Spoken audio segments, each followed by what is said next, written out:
Tonight, we're traveling back nearly 400 million years to an Earth that would feel impossible to stand on.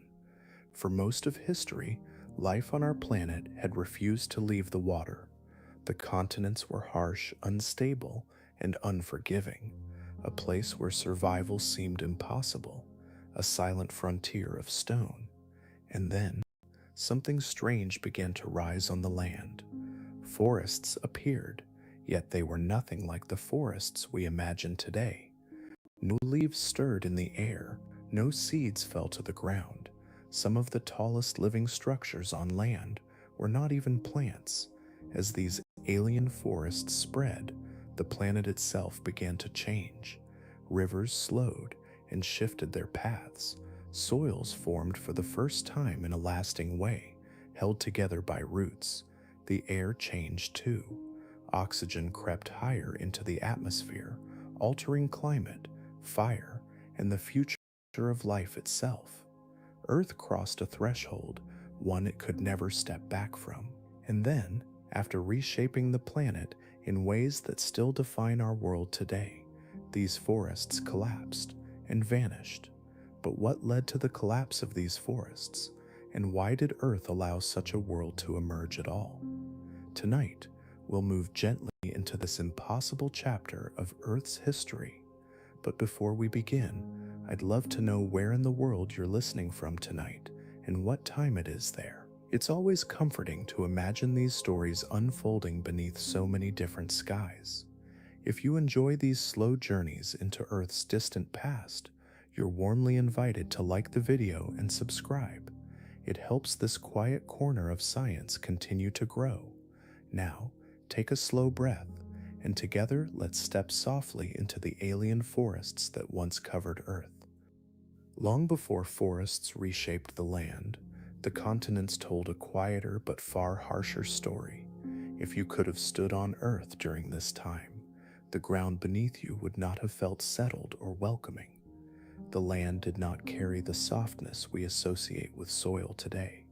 Instead, vast stretches of exposed rock lay open to the sky, fractured, uneven, and constantly changing. There was no green horizon, no layered landscape of trunks and leaves. The surface of the planet was raw, shaped directly by wind, water, and sunlight. Life was present, but only just. Across many of these rocky surfaces, thin microbial mats clung tightly to stone. These living films were made of bacteria and other simple organisms, spread flat against the ground where moisture and light briefly overlapped. From above, they appeared as dark stains or slicks, subtle changes in color rather than signs of abundance. In some sheltered places, early moss growths crept low along the surface, hugging the ground so closely they were almost indistinguishable from the rock itself. Nothing rose into the air. There were no tall structures to cast shade or break the wind. The tallest life on land measured only inches high, and even that was rare. From a distance, the continents still looked empty, pale, and exposed in any meaningful sense. What covered the land was a fragile mixture of weathered rock particles and trace organic material, so thin it could vanish in a single storm. There were no deep layers built from generations of decay, no ground rich enough to hold water for long, no stable surface capable of supporting roots or anchoring growth. Whatever soil began to form was temporary, always at risk of being swept away. This made the land a difficult place to remain. Sunlight struck the surface directly, without any canopy to soften it. Ultraviolet radiation reached the ground with little interference, creating conditions that were challenging even for simple life. Heat built quickly during the day, then faded just as fast when the sun dropped. Temperature swings were sharper than those we experience today, and shelter was almost non-existent. Water behaved just as harshly. When rain fell, it did not soak gently into the ground. It struck bare rock and thin sediment, then rushed across the surface in wide, fast-moving sheets. There were no roots to slow it, no plant cover to absorb its energy. Moisture rarely lingered. After storms passed, the land often returned. Wind moved freely across these open continents, trees or tall vegetation to disrupt airflow. Gusts traveled long distances without resistance. Dust and loose sediment were lifted easily and carried away. Fine particles did not settle for long, and the surface was continually rearranged by air as well as water. In many regions, the land felt exposed not only to the sky above, but to constant motion across it. Rivers in this world were restless. Instead of winding, stable channels, water courses shifted easily across the landscape. A river might carve a shallow path during a wet period, only to abandon it when conditions changed. Banks collapsed readily, and channels migrated with little resistance. Flooding was abrupt and forceful. Water surged forward, stripping material from the ground and transporting it far downstream. Erosion worked quickly and without pause. Rock was broken down by temperature changes, flowing water, and chemical reactions at the surface, but the material created by this breakdown rarely remained in place long enough to accumulate. Hillsides were scoured, valleys were carved and reshaped repeatedly. The land existed in a constant state of rearrangement, shaped more by immediate forces than by slow accumulation. For life attempting to exist on land, this instability imposed strict limits. Anything living on the surface had to endure rapid changes between wet and dry, between exposure and brief protection. A single intense storm could erase years of gradual progress. Even the simplest organisms survived only in narrow windows of opportunity, when moisture, temperature, and sunlight aligned just long enough to allow growth. This is one of the reasons most life remained in water for so long. Oceans and shallow seas offered stability that land could not. Water buffered temperature changes, filtered harmful radiation, and provided constant moisture. Compared to the continents, aquatic environments were predictable and forgiving. On land, survival depended not on expansion, but on persistence. Still, the continents were not lifeless. Microbial mats continued their quiet work wherever conditions allowed. They interacted with rock surfaces, breaking them down grain by grain. Chemical exchanges between living cells, water, and minerals slowly released nutrients. In small depressions and protected areas, these processes allowed thin layers of material to collect, forming the earliest hints of soil. These layers were shallow and easily lost, but they mattered. Each cycle of growth and removal altered the surface slightly. Each interaction between life and stone left behind traces that changed how water flowed and how minerals were exposed. The land did not become stable, but it became different, shaped incrementally by countless small events. At this stage, Earth's continents were unfinished landscapes. They lacked the structures that would later calm erosion, regulate water, and soften climate extremes. They were places defined by exposure rather than protection, motion rather than rest. Survival on land required endurance, not ambition.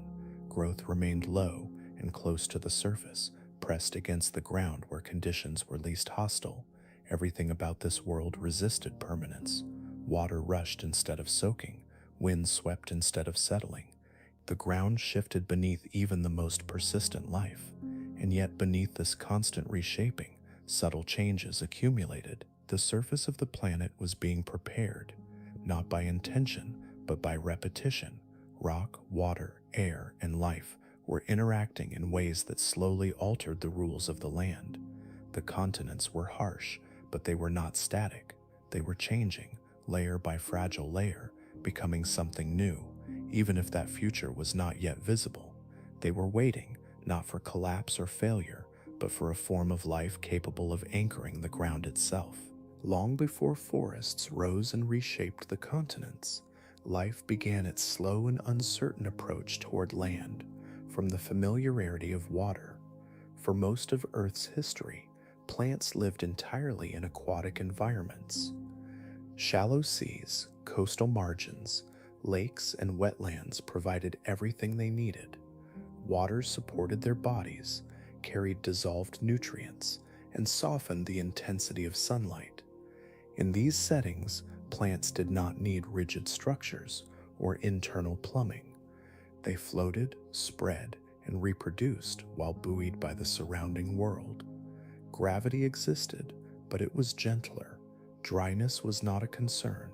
Light arrived filtered and scattered through water. Land offered none of these comforts. The earliest ancestors of land plants likely lived near the edges of water, places where the boundary between wet and dry shifted constantly.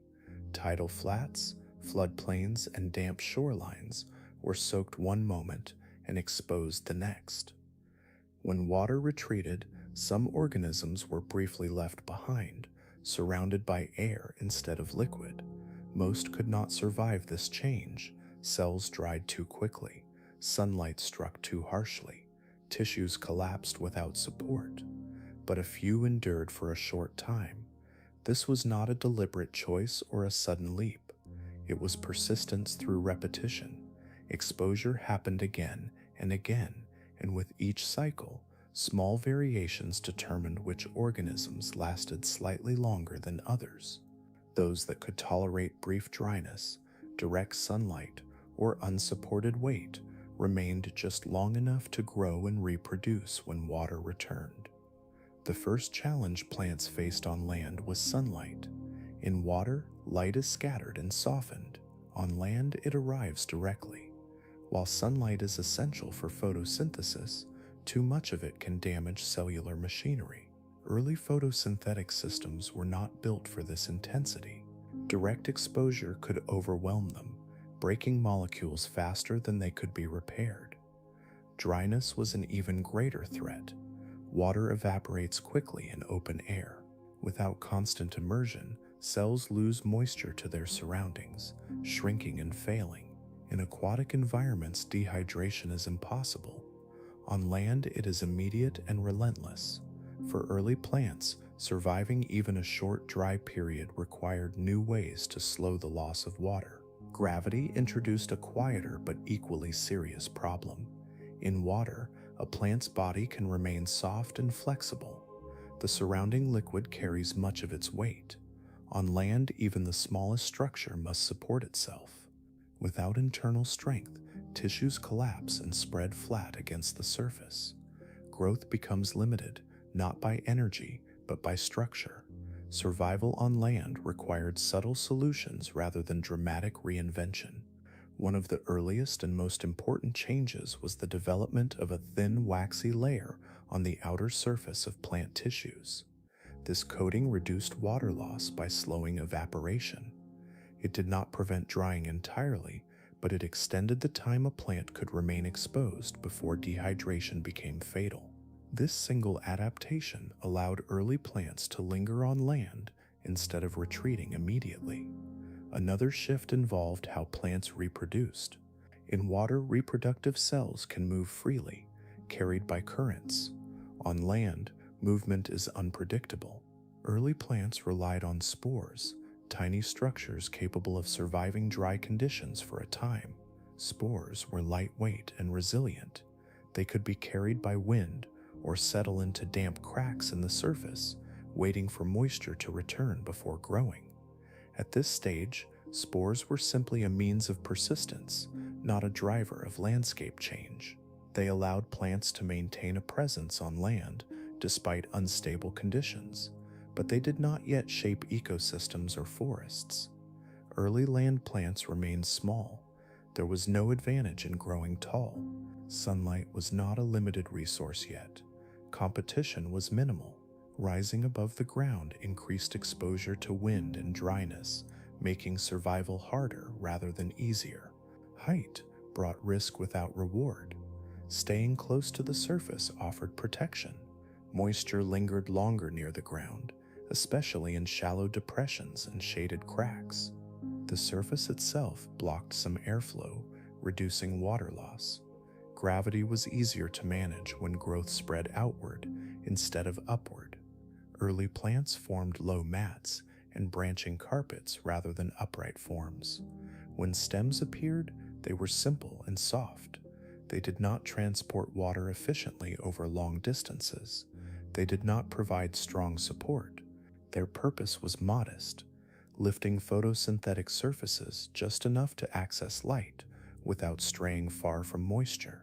These early stems bent easily and stayed short, guided by survival rather than expansion. At this stage, height was dangerous.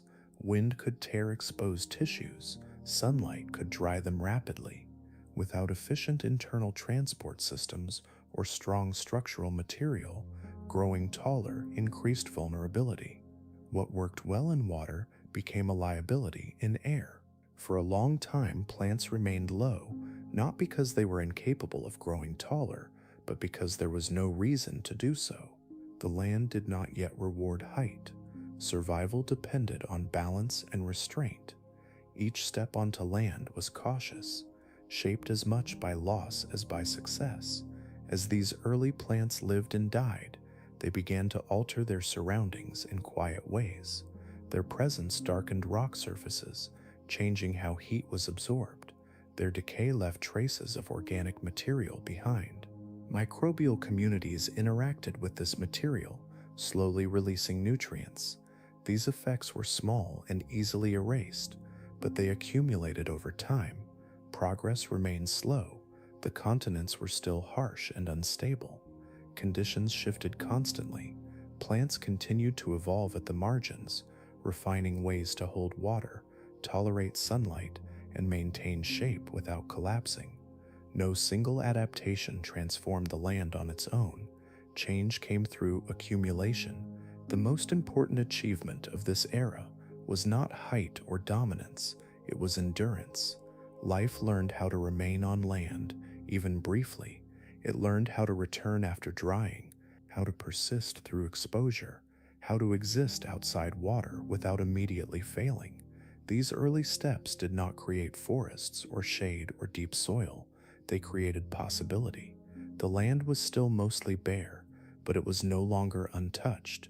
Life had established a foothold, small and fragile, yet repeating itself across generations. The surface of the planet was beginning to change, not through dramatic leaps, but through countless quiet survivals. In this chapter of Earth's history, nothing rose high enough to claim the horizon. There were no towering forms or spreading canopies. Growth stayed low and close to the ground, pressed against the surface where conditions were least hostile. Height would come later, when the land itself had changed enough to reward it.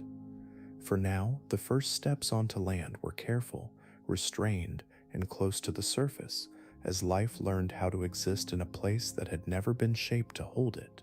For a long time, staying low was the safest way to live on land.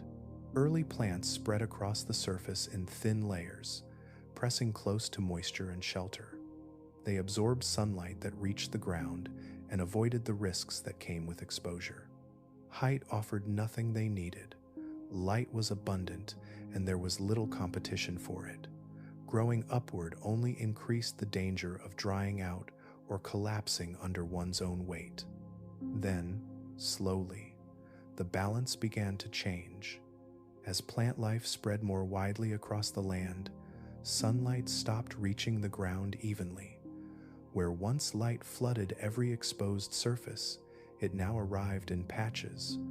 Some areas grew darker as plant bodies overlapped and shaded one another. The ground beneath these growing mats received less energy than before. This unevenness mattered. Sunlight is not just a resource, it is the foundation of growth. Even small differences in light exposure can determine which organisms thrive and which struggle. When early plants began to shade one another, a new pressure entered the system. Access to light became something that could be gained or lost. At first, the difference was slight. A plant that rose only a little higher than its neighbors gained a small advantage. It captured more sunlight.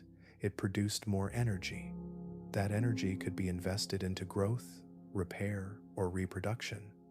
Over time, These small advantages accumulated. This did not happen once. It happened again and again, across countless generations, in many places at the same time. Each time, plants that rose slightly above the surface gained a benefit, even if the benefit was modest. Those that remained lower found themselves increasingly shaded. Height, which had once been unnecessary, began to matter. Importantly, this shift did not require intent or planning. It emerged naturally from competition. As more plants crowded the same spaces, light became limited. Any structure that lifted photosynthetic surfaces above the average height gained access to a resource others could not reach as easily. This created a feedback loop. Plants that grew taller captured more light. More light allowed them to grow stronger tissues. Stronger tissues supported further height. Over time, selection favored forms that could rise above their surroundings without collapsing or drying out too quickly. This process unfolded gradually. Early vertical growth was not dramatic. It did not produce trees overnight. Initial height increases were measured in small increments, a few inches higher than the surrounding mat. A stem that stiffened just enough to hold its shape. Internal tissues that moved water slightly more efficiently from base to tip. Each improvement built on earlier ones. As plants experimented with height, many attempts failed. Some structures collapsed under their own weight. Others dried out before they could benefit from increased light. But occasional successes mattered.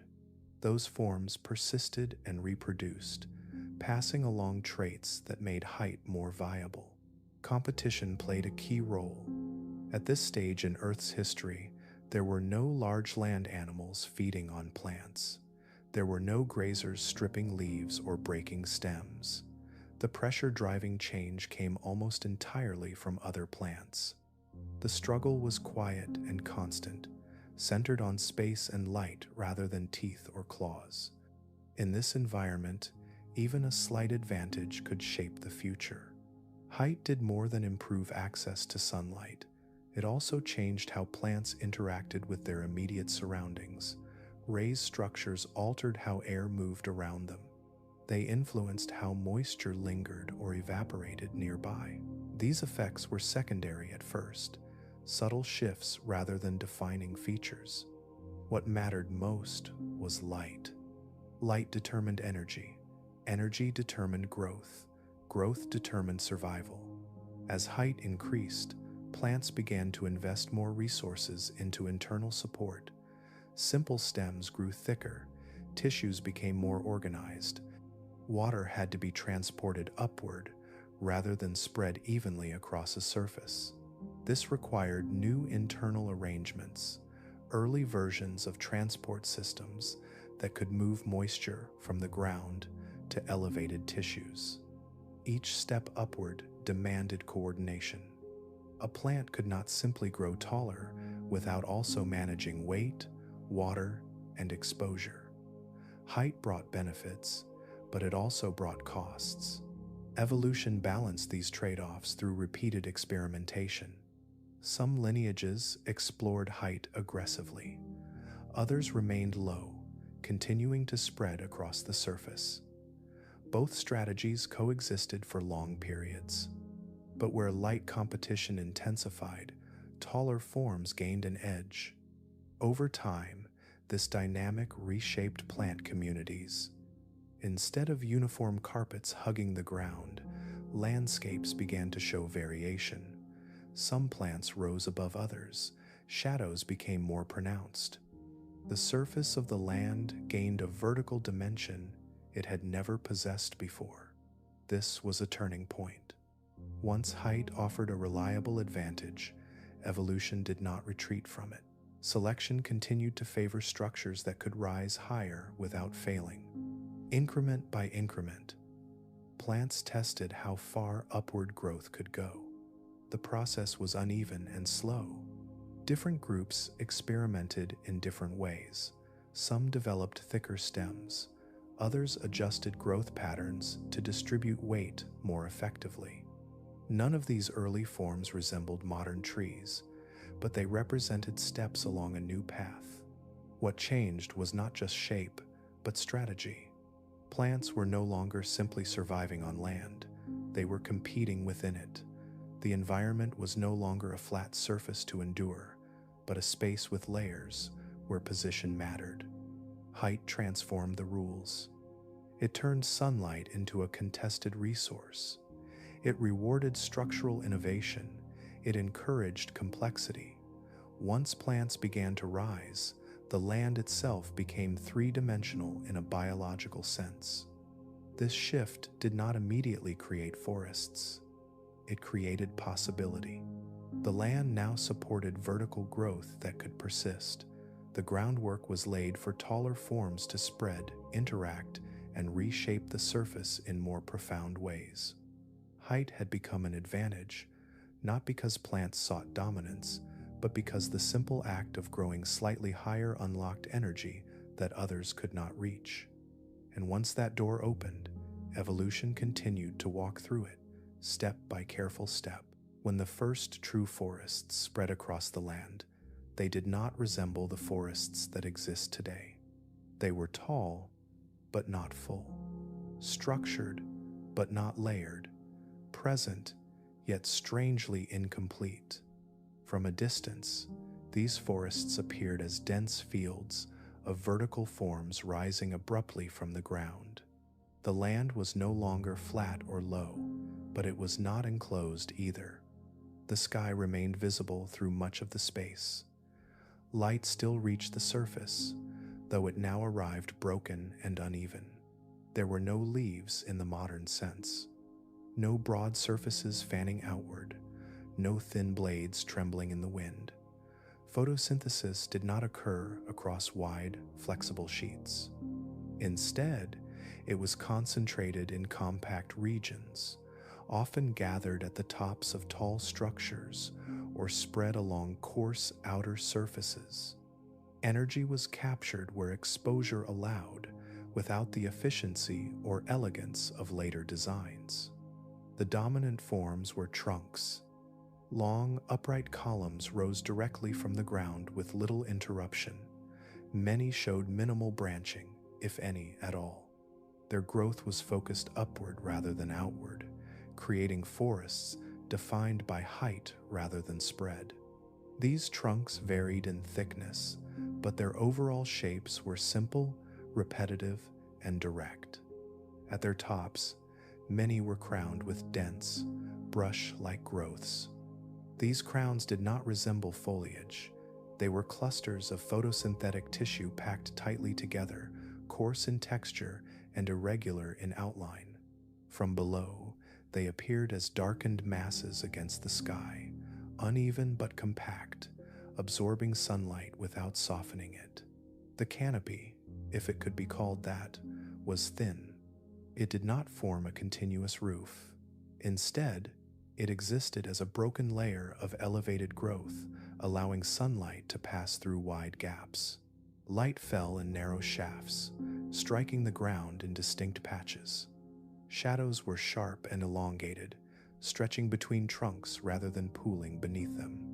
Between the crowns and the ground, space dominated. The middle levels of the forest were largely empty. There were no low branches reaching outward, no layered understory filling the gaps. The forest interior was defined by openness rather than density. Vertical distance mattered more than horizontal cover. From above, the landscape looked uneven and stark. Tall structures punctured the surface at regular intervals. The ground between them appeared darker and smoother, shaped by shade and moisture patterns that followed no familiar rhythm. Open patches interrupted the forest without warning, where growth had failed or never taken hold. The repetition was striking.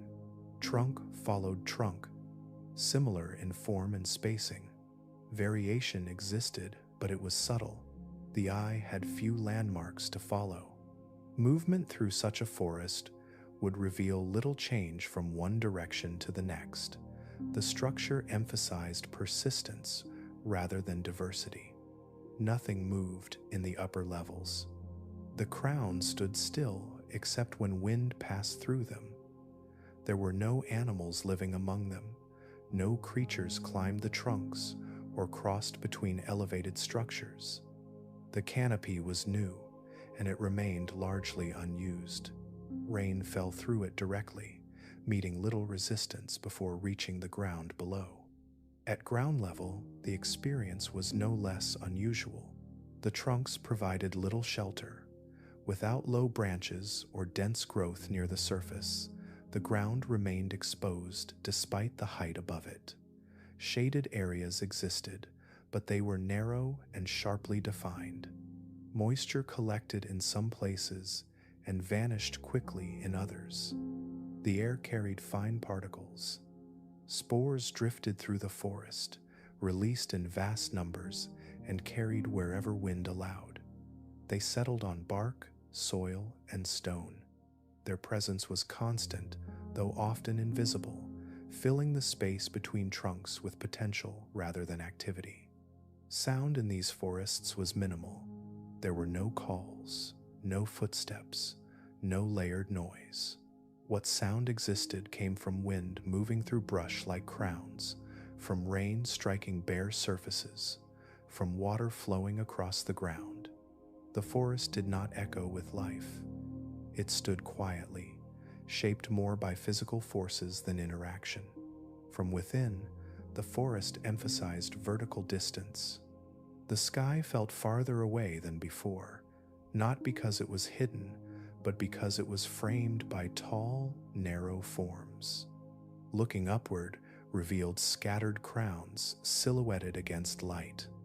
Looking outward revealed long corridors of trunks extending in repeating patterns. Direction was difficult to judge. Without branching forms or varied vegetation, the forest offered few visual cues. Distance became ambiguous. The landscape felt stretched upward rather than spread outward. Orientation depended on the position of light rather than the shape of the land.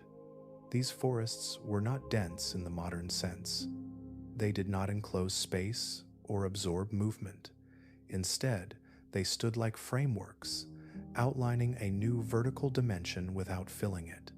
They were tall, but not yet complex. Structured, but not yet refined. Each trunk represented a solution focused narrowly on one goal: reach light, hold position, persist.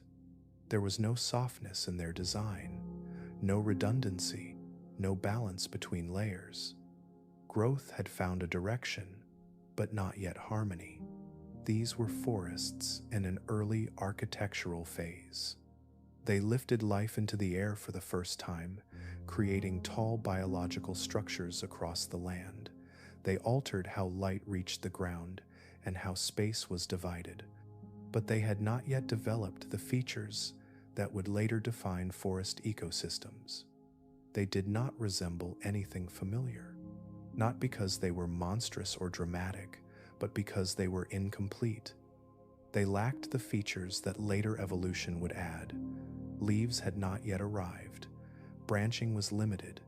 Canopies were thin and quiet. The forest stood as a collection of vertical experiments. Each form tested height in its own way. Each crown reached upward without knowing how far it could go. Together, they reshaped the landscape simply by standing there, repeating the same upward gesture across vast stretches of land. The earth had never hosted structures like these before, and for a long time it would host nothing else quite like them again. The forests of this ancient world did not reproduce the way modern forests do. There were no seeds waiting patiently beneath the surface, no flowers opening briefly before fading, no fruits, cones, or hardened shells protecting the next generation. Nothing was stored away for later. Reproduction happened in the open air. These early forest organisms relied on spores, tiny reproductive units released directly into the environment. Spores were simple. They carried little stored energy and offered no protection once growth began. They did not shelter young life through harsh seasons or delay development until conditions improved. What they offered instead was reach. Spores were produced in extraordinary numbers. A single organism could release millions over its lifetime, sending them upward and outward on every movement of air. They drifted invisibly through the forest, settling on bark, stone, damp ground, and shallow soil wherever chance allowed. Most did not survive. Many landed in places too dry to support growth. Others settled on unstable surfaces that washed away before moisture could return. Some were exposed to sunlight that dried them out completely. Loss was constant and expected. A small fraction endured. This was enough. Because reproduction depended on probability rather than protection, the structure of these forests reflected that reality. Height mattered not as a symbol of dominance, but as a practical tool. Releasing spores from elevated positions increased the distance they could travel and the range of environments they could reach. Structure followed reproduction. Tall trunks lifted spore, producing tissues into moving air. Brush-like crowns at the top of these trunks maximized exposure, allowing wind to carry spores in many directions. Simple forms reduced turbulence, letting air pass freely through the forest rather than becoming trapped. Every shape served dispersal. Unlike seeds, spores could not wait. Once released, their success depended almost entirely on immediate conditions. Moisture had to be present soon after landing. Without it, growth could not begin. Even after germination, early development remained vulnerable, relying on surrounding water rather than stored reserves. This made spore-based forests deeply dependent on humidity. Moist air slowed drying and increased the window during which spores could remain viable. Frequent rainfall created opportunities for establishment. Long dry periods closed those opportunities entirely. Timing mattered more than location. A spore landing in the right place at the wrong moment was still lost. Wind shaped everything. Gentle air currents spread spores widely, increasing the chances that some would find suitable conditions. Strong winds could scatter spores across vast distances, but also deposit them in places where survival was unlikely. Storms acted as both opportunity and risk, dispersing spores efficiently while disrupting moisture patterns afterward. In these forests, wind and humidity were the primary forces governing renewal. There was no internal buffer against unfavorable conditions. No stored energy to bridge dry seasons, no delayed growth waiting for better times. Reproduction occurred when conditions allowed and paused when they did not. This created forests that were uneven in space and time. Some areas supported dense growth, where moisture lingered and wind patterns favored dispersal. Other areas remained open, even within forested regions, because spores failed to establish. Gaps appeared and disappeared. Boundaries shifted slowly. The forest did not advance as a single front, but as a patchwork responding to local conditions. The ground itself reflected this rhythm. Where spores took hold repeatedly, organic material accumulated slowly. Where establishment failed, surfaces remained exposed. The forest's footprint was dynamic, changing with seasons and longer climate patterns rather than remaining fixed. Without seeds, there was no long-term insurance. Modern forests rely on seeds to survive unfavorable years.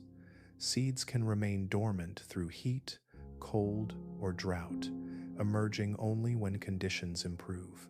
Spore-based forests had no such delay built into their life cycle. Success depended on alignment between release, landing, and moisture. This made the system sensitive. Small shifts in rainfall timing or atmospheric moisture could affect reproduction across wide regions. A few unfavorable years could reduce new growth dramatically. Recovery depended on conditions returning quickly rather than on stored potential waiting beneath the ground. Even dense forests were not protected from this vulnerability. As growth increased, competition for moisture intensified. Spores landing beneath existing organisms might find shade, but insufficient water.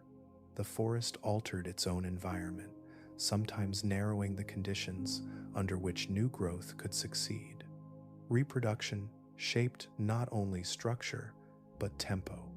These forests expanded during favorable periods, releasing vast numbers of spores that settled and grew across the landscape. During less favorable times, reproduction slowed or paused, thinning the forest and opening space. The land recorded these pulses, reflecting cycles of opportunity rather than steady progression. Despite this fragility, spore-based forests endured. They were well adapted to the rules they lived under. Their simplicity allowed rapid reproduction when conditions aligned. Their vast numbers compensated for low individual success. Their forms maximized dispersal rather than protection. Walking through such a forest, the air would feel dense. Moisture lingered near the ground. Spores drifted invisibly, carried by every movement of wind. Growth was quiet and continuous rather than dramatic. There were no visible markers of renewal. No flowers or fruits announcing future generations. The promise of continuation floated unseen. Life persisted not through endurance across harsh seasons, but through constant release and repetition. Each generation relied on the present moment rather than future planning. These forests were shaped by opportunity rather than resilience. As long as moisture returned and air continued to move, life could reestablish itself again and again. When those conditions faltered, growth thinned without resistance. This was not failure. It was simply the nature of reproduction in a world without seeds or flowers, where the future was carried on the wind rather than stored in the ground. As the first forests began to rise, something else stood among them that did not belong to any familiar category. It did not branch. It did not carry leaves or brush like crowns. It did not spread into groves or form a canopy. Instead, it rose alone. Across open land and early forest edges, massive columns stood upright, thick and towering, lifting themselves higher than anything else alive on Earth at the time. Some reached the height of small buildings. Others were shorter but wider, their bulk unmistakable against the low horizon. From a distance, they might have looked like enormous tree trunks stripped of all branches, rising directly from the ground. They cast long shadows. They dominated the skyline. They felt permanent in a world that was still unstable. And yet, they were not trees. Today, these organisms are known as prototaxites, a name that still feels slightly out of place, as if it belongs to something that never fully fit into the story of life as we usually tell it. When their fossils were first discovered, they caused confusion almost immediately. Nothing else from that period of Earth's history matched their size. The land was only beginning to host tall life. Early forests were thin and experimental. Most organisms still stayed close to the ground. Prototaxites did not. Some fossils measured many feet long, with diameters so wide that a person could not easily wrap their arms around them. Their scale alone demanded explanation. If these were plants, they were unlike any plants known from that era. They showed no evidence of leaves, no branches, no clear root systems spreading beneath the surface.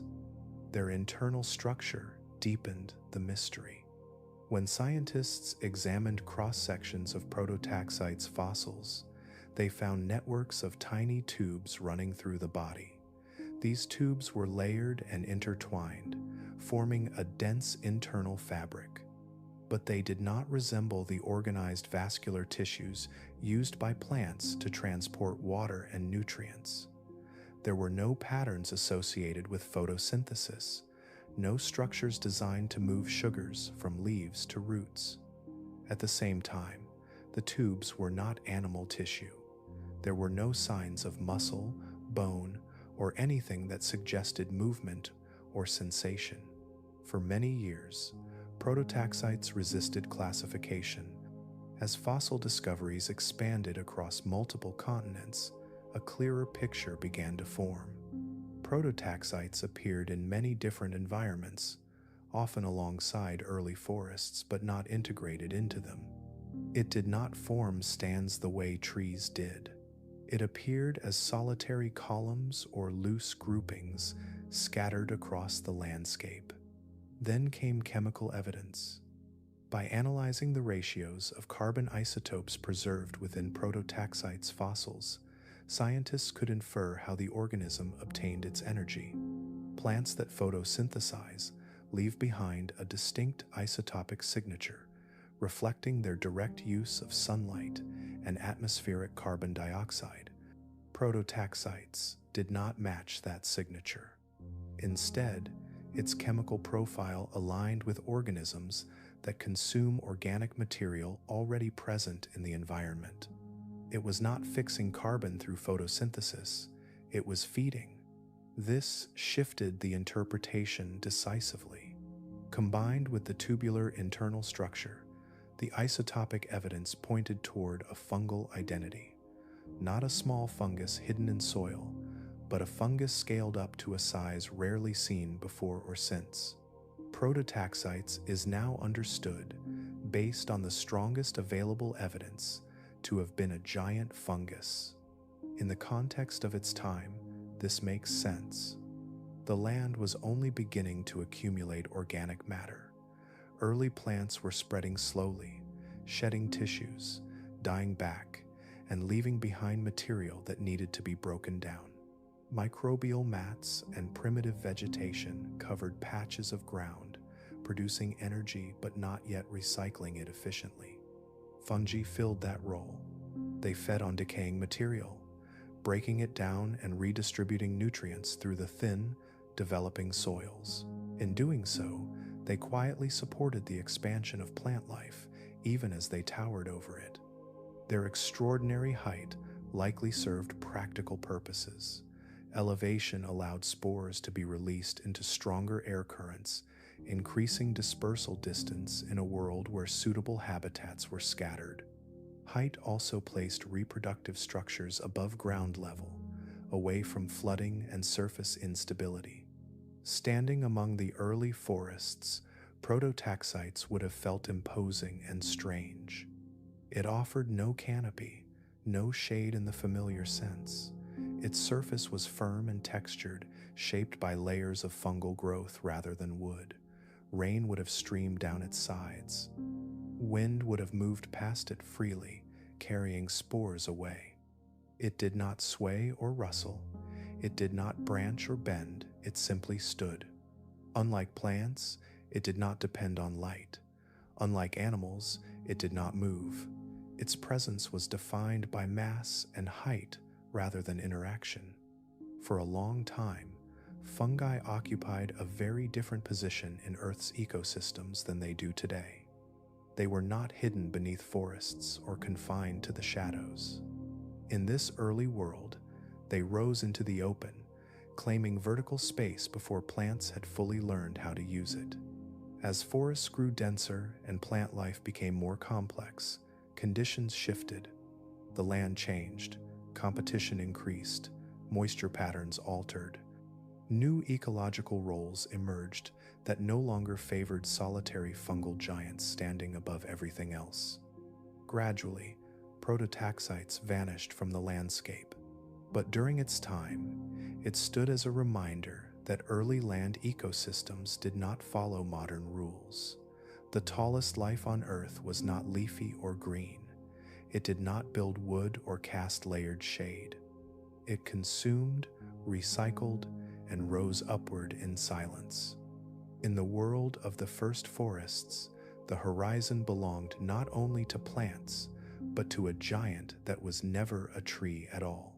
In the earliest forests, power did not come from leaves, wood, or shade. It came from decay, lifted into the open air. Across the land, where plants were still learning how to stand upright and hold the ground beneath them, fungi rose into prominence in a way that feels almost impossible to imagine today. They were not hidden beneath roots or tucked into soil.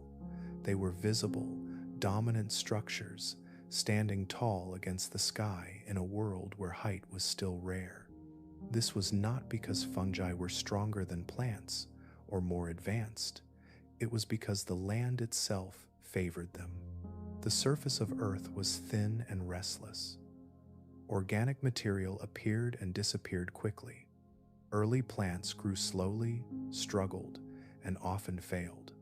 When they died, their bodies were not buried deep or locked away. They lay close to the surface, exposed to air, moisture, and microbial life. Microbial mats peeled away from stone. Primitive plant tissues broke down where they fell. Nothing stayed hidden for long. For fungi, this was abundance. Fungi do not rely on sunlight. They do not build their bodies from air and light the way plants do. Instead, they feed on what already exists, breaking down complex organic material into simpler components. In this early world, organic matter was scattered across the landscape in small, frequent pulses. It did not accumulate neatly. It appeared, decayed, and reappeared again. Fungi were perfectly suited to this rhythm. Their underground networks, made of countless fine filaments, spread through shallow soils and across exposed surfaces.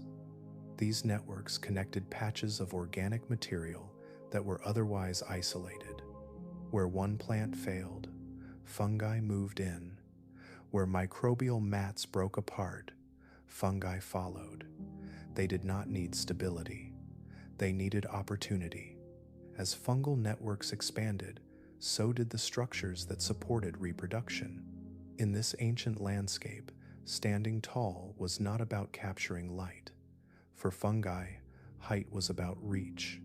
Rising above the ground allowed spores to be released into moving air, where wind could carry them across long distances.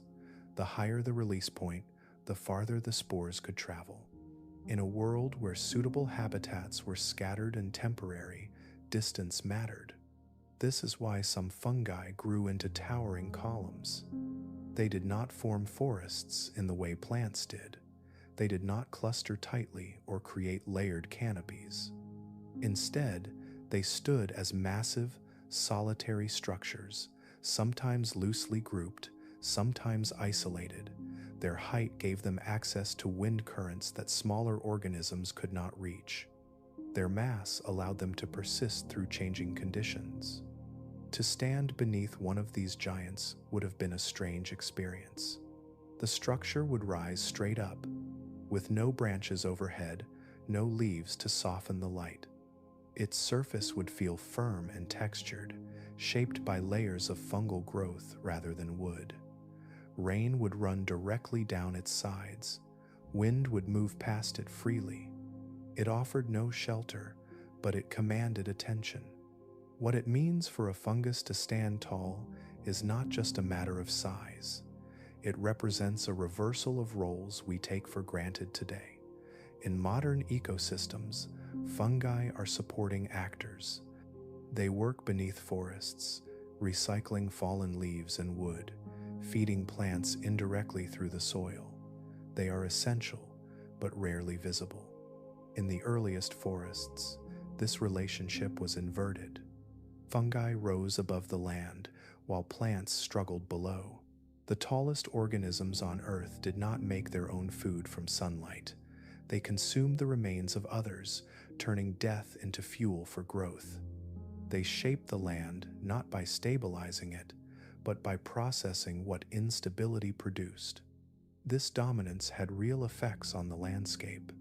By breaking down organic material quickly, fungi influenced where nutrients became available.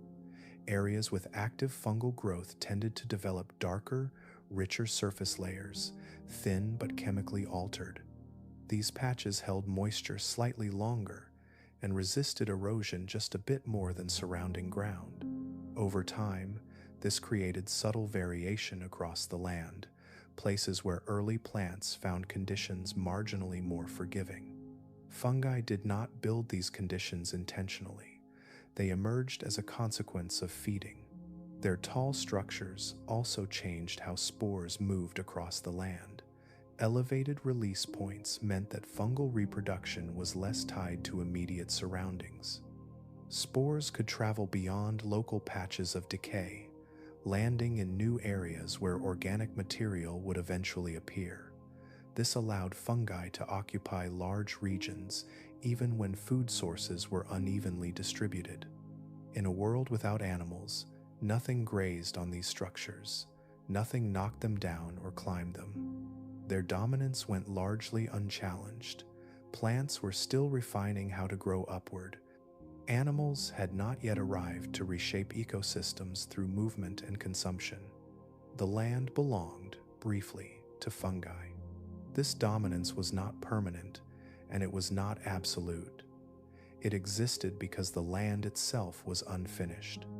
Thin soils, rapid decay, exposed surfaces, and frequent disturbance all favored organisms that could respond quickly and feed opportunistically.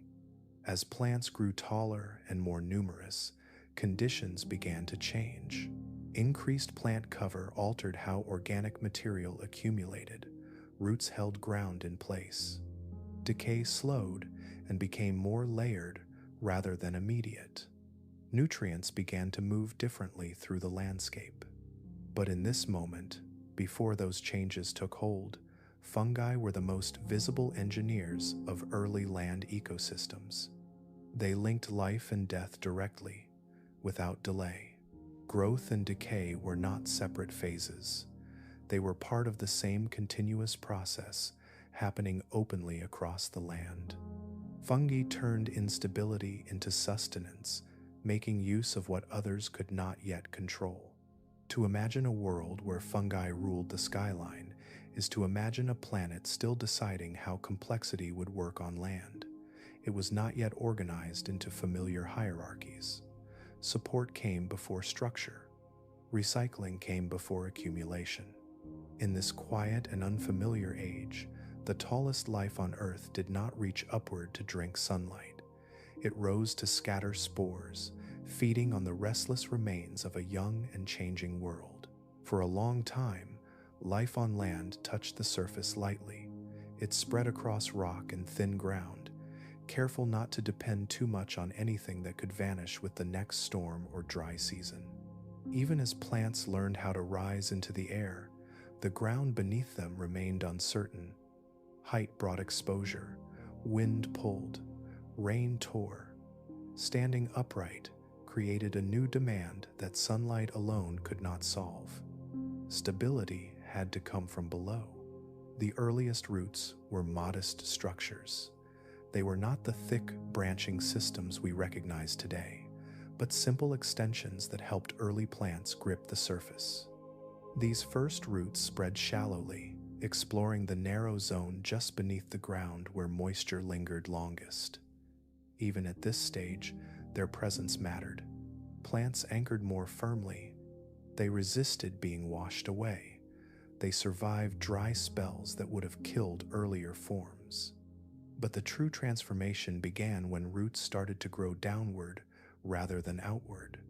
As roots pressed deeper, they encountered something life had rarely challenged directly before.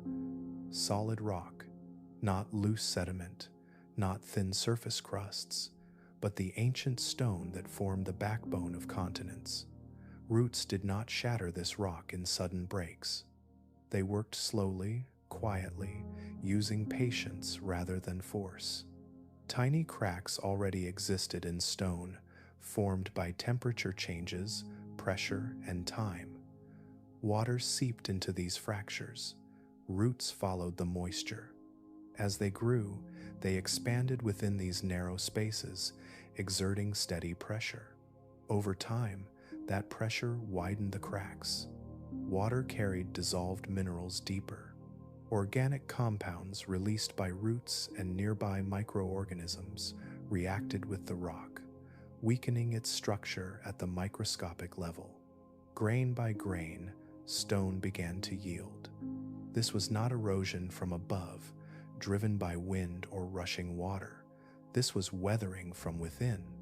Roots turned rock into smaller particles, fragments fine enough to hold water, nutrients, and air. In doing so, they created something entirely new: soil. Before deep roots, what passed for soil was thin and temporary. It formed briefly from weathered rock and organic traces, then vanished with the next heavy rain. With roots, soil gained depth. Layers developed. Organic material from decaying plants mixed with mineral particles produced by broken rock. Microorganisms flourished in this environment, accelerating chemical reactions that further enriched the ground. Soil became a place where life could stay. This new ground behaved differently. Water no longer skimmed across the surface as easily. It moved into the soil, slowed by particles and root networks. Moisture remained available longer after rain. Nutrients accumulated instead of being carried away immediately. The land began to hold memory, storing the results of past growth for future generations. Roots changed the physical structure of the continents. As soil deepened, the surface became less fragile. Areas once stripped bare by weather began to retain material. Slopes lost their sharp edges. The ground resisted sudden collapse. Rock was no longer exposed everywhere. Instead, it lay beneath layers shaped by life itself. This mattered because soil is not just material. It is an interface. It connects air, water, rock, and biology into a single system. Through roots, plants link the atmosphere to the deep earth. Water carried dissolved gases downward. Minerals moved upward. Chemical exchanges intensified. The ground itself became part of the living world rather than a passive foundation. Roots also created pathways. As they grew and later decayed, roots left behind channels in the soil. These spaces allowed water to move downward more efficiently and air to circulate below the surface. This further supported microorganisms, which in turn influenced soil chemistry and structure. A feedback loop formed, one that deepened and strengthened the soil over time. The result was persistence. Once deep soils formed, they could survive periods when plant cover thinned or disappeared. Even if forests retreated temporarily, the soil remained, holding nutrients and structure in place. This made it easier for life to return. The land no longer reset to bare rock after every setback. It carried forward what had been built before. Roots created inheritance. Each generation of plants did not start from nothing. They grew in ground shaped by earlier life. Soil profiles thickened and stabilized over long spans of time. Layers recorded past conditions, preserving chemical signals and biological traces. The land itself became a record of life's activity. This transformation unfolded quietly and unevenly. Not every region developed deep roots at the same time. Some landscapes remained shallow and fragile for long periods. Others crossed a threshold, shifting into a new state where soil formation outpaced destruction. But once roots reached sufficient depth and spread widely enough, the change became difficult to reverse. Rock continued to break down. Soil continued to accumulate. The The physical relationship between life and land had been rewritten. The continents no longer behaved like exposed surfaces alone. They functioned as systems shaped from within by biology. Walking across such ground would have felt different. The surface would give slightly under pressure. It would hold moisture and warmth. It would support growth more reliably. The land would no longer feel fleeting or hostile in the same way it once had. Roots did not announce their arrival. They worked invisibly beneath the surface, extending slowly into darkness. Their influence was not dramatic in a single moment, but profound over time. By breaking rock and building soil from the inside out, roots transformed the very skin of the planet. Once life learned how to reach deep into stone and turn it into ground, Earth could never return to its earlier state. The surface had become something new, shaped not only by wind and water, but by living structures reaching downward, holding the planet together from below. As forests took hold across the land and roots bound the ground beneath them, water encountered a surface it had never known before. For most of Earth's earlier history, rain had fallen onto open rock and thin ground, meeting little resistance. It gathered quickly, sliding across the surface in wide sheets, accelerating downhill, carving and abandoning channels with equal ease. Rivers existed, but they were restless. They appeared suddenly, surged with force, then faded or shifted after each major storm. Now the land answered water differently. Rain no longer struck bare stone. It met height first. It brushed against crowns and trunks, slowed by repeated contact before reaching the ground. Some water lingered briefly on living surfaces, redirected by gravity along bark and stems rather than falling straight down. By the time it reached the soil, it arrived less violently, its energy softened by structure. At the surface, roots and soil changed the next step. Instead of water racing away immediately, much of it paused. It seeped downward through spaces held open by roots and soil particles. The land absorbed part of the rainfall, releasing the rest more slowly. The timing of water's movement began to stretch. This delay altered how rivers formed. Streams no longer received sudden pulses all at once. Flow became steadier. Peaks were lower, extended over longer periods rather than arriving as brief surges. Channels that once existed only during storms began to persist between them. Water learned how to stay. As flow slowed, rivers changed shape. Fast water cuts straight paths. Slow water explores. When resistance increases along one bank, water leans toward the other. When the ground resists evenly, flow curves gently. Over time, these subtle shifts repeat. A bend deepens. The opposite bank erodes slightly. The curve grows. The first sustained meanders emerged. These winding channels were not decorations on the landscape. They were the physical result of reduced speed and increased interaction between water and land. Where forests were dense and roots held soil tightly, rivers bent instead of tearing forward. Their paths became readable, shaped by patience rather than force. With slower movement came a new behavior. Rivers began to let go of what they carried. Sediment that once traveled far during violent floods now settled closer to where it was lifted. Coarser particles dropped first, collecting along inner bends.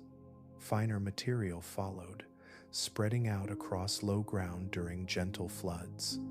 Layer by layer, these deposits accumulated. Floodplains took shape. Floodplains were broad, flat areas beside rivers that flooded occasionally but predictably.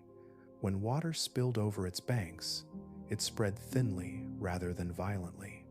As it slowed, sediment settled evenly across the surface. Each flood added a delicate layer, building ground rather than stripping it away.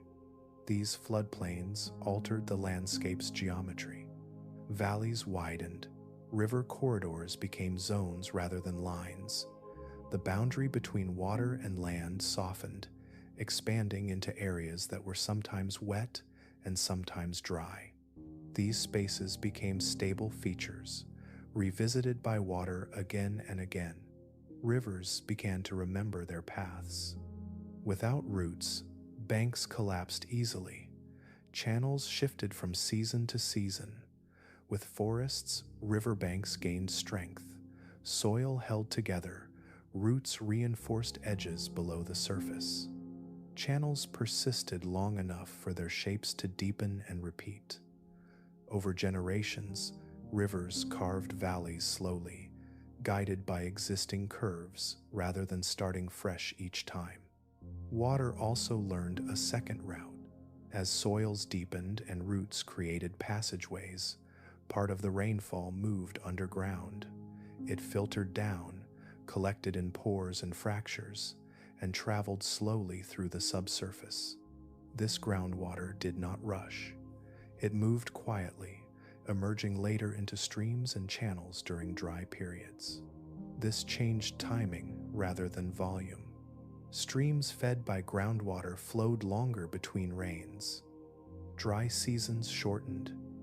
Extremes softened. Rivers no longer depended entirely on storms to exist. They carried memory of earlier rain, released gradually over time. As channels stabilized, freshwater environments expanded. Permanent streams supported features that could not exist in sudden, short-lived flows. Pools formed where water slowed. Shallow stretches warmed and cooled with the seasons. Channel edges varied in depth and speed, creating a range of conditions within short distances. These freshwater habitats multiplied. Life that depended on water found continuity. Algae and microorganisms colonized stable surfaces. Small aquatic animals followed, occupying pools and slow-moving reaches. The margins between land and water became active zones, visited repeatedly rather than erased by each flood.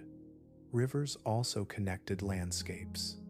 Winding channels linked uplands to lowlands in predictable ways. Materials moved downstream steadily rather than explosively. Sediment reached larger bodies of water in smaller, more regular amounts. This altered how deltas and shorelines developed, favoring gradual buildup instead of sudden deposits. Across continents, the rhythm of water changed. Storms still arrived, rain still fell, but the response of the land differed. Instead of immediate release, water paused, bent, settled, and stored.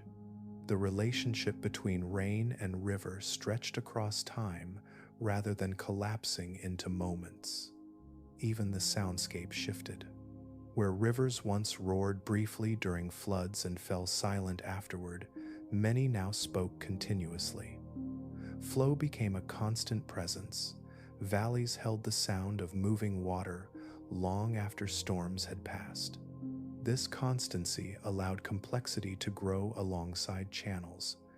Rivers became corridors rather than obstacles. They guided movement across the land. Their predictable paths allowed ecosystems to organize around them.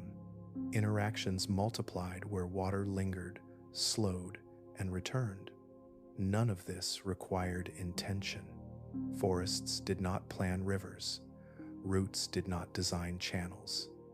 These changes emerged from countless small interactions repeated over long spans of time.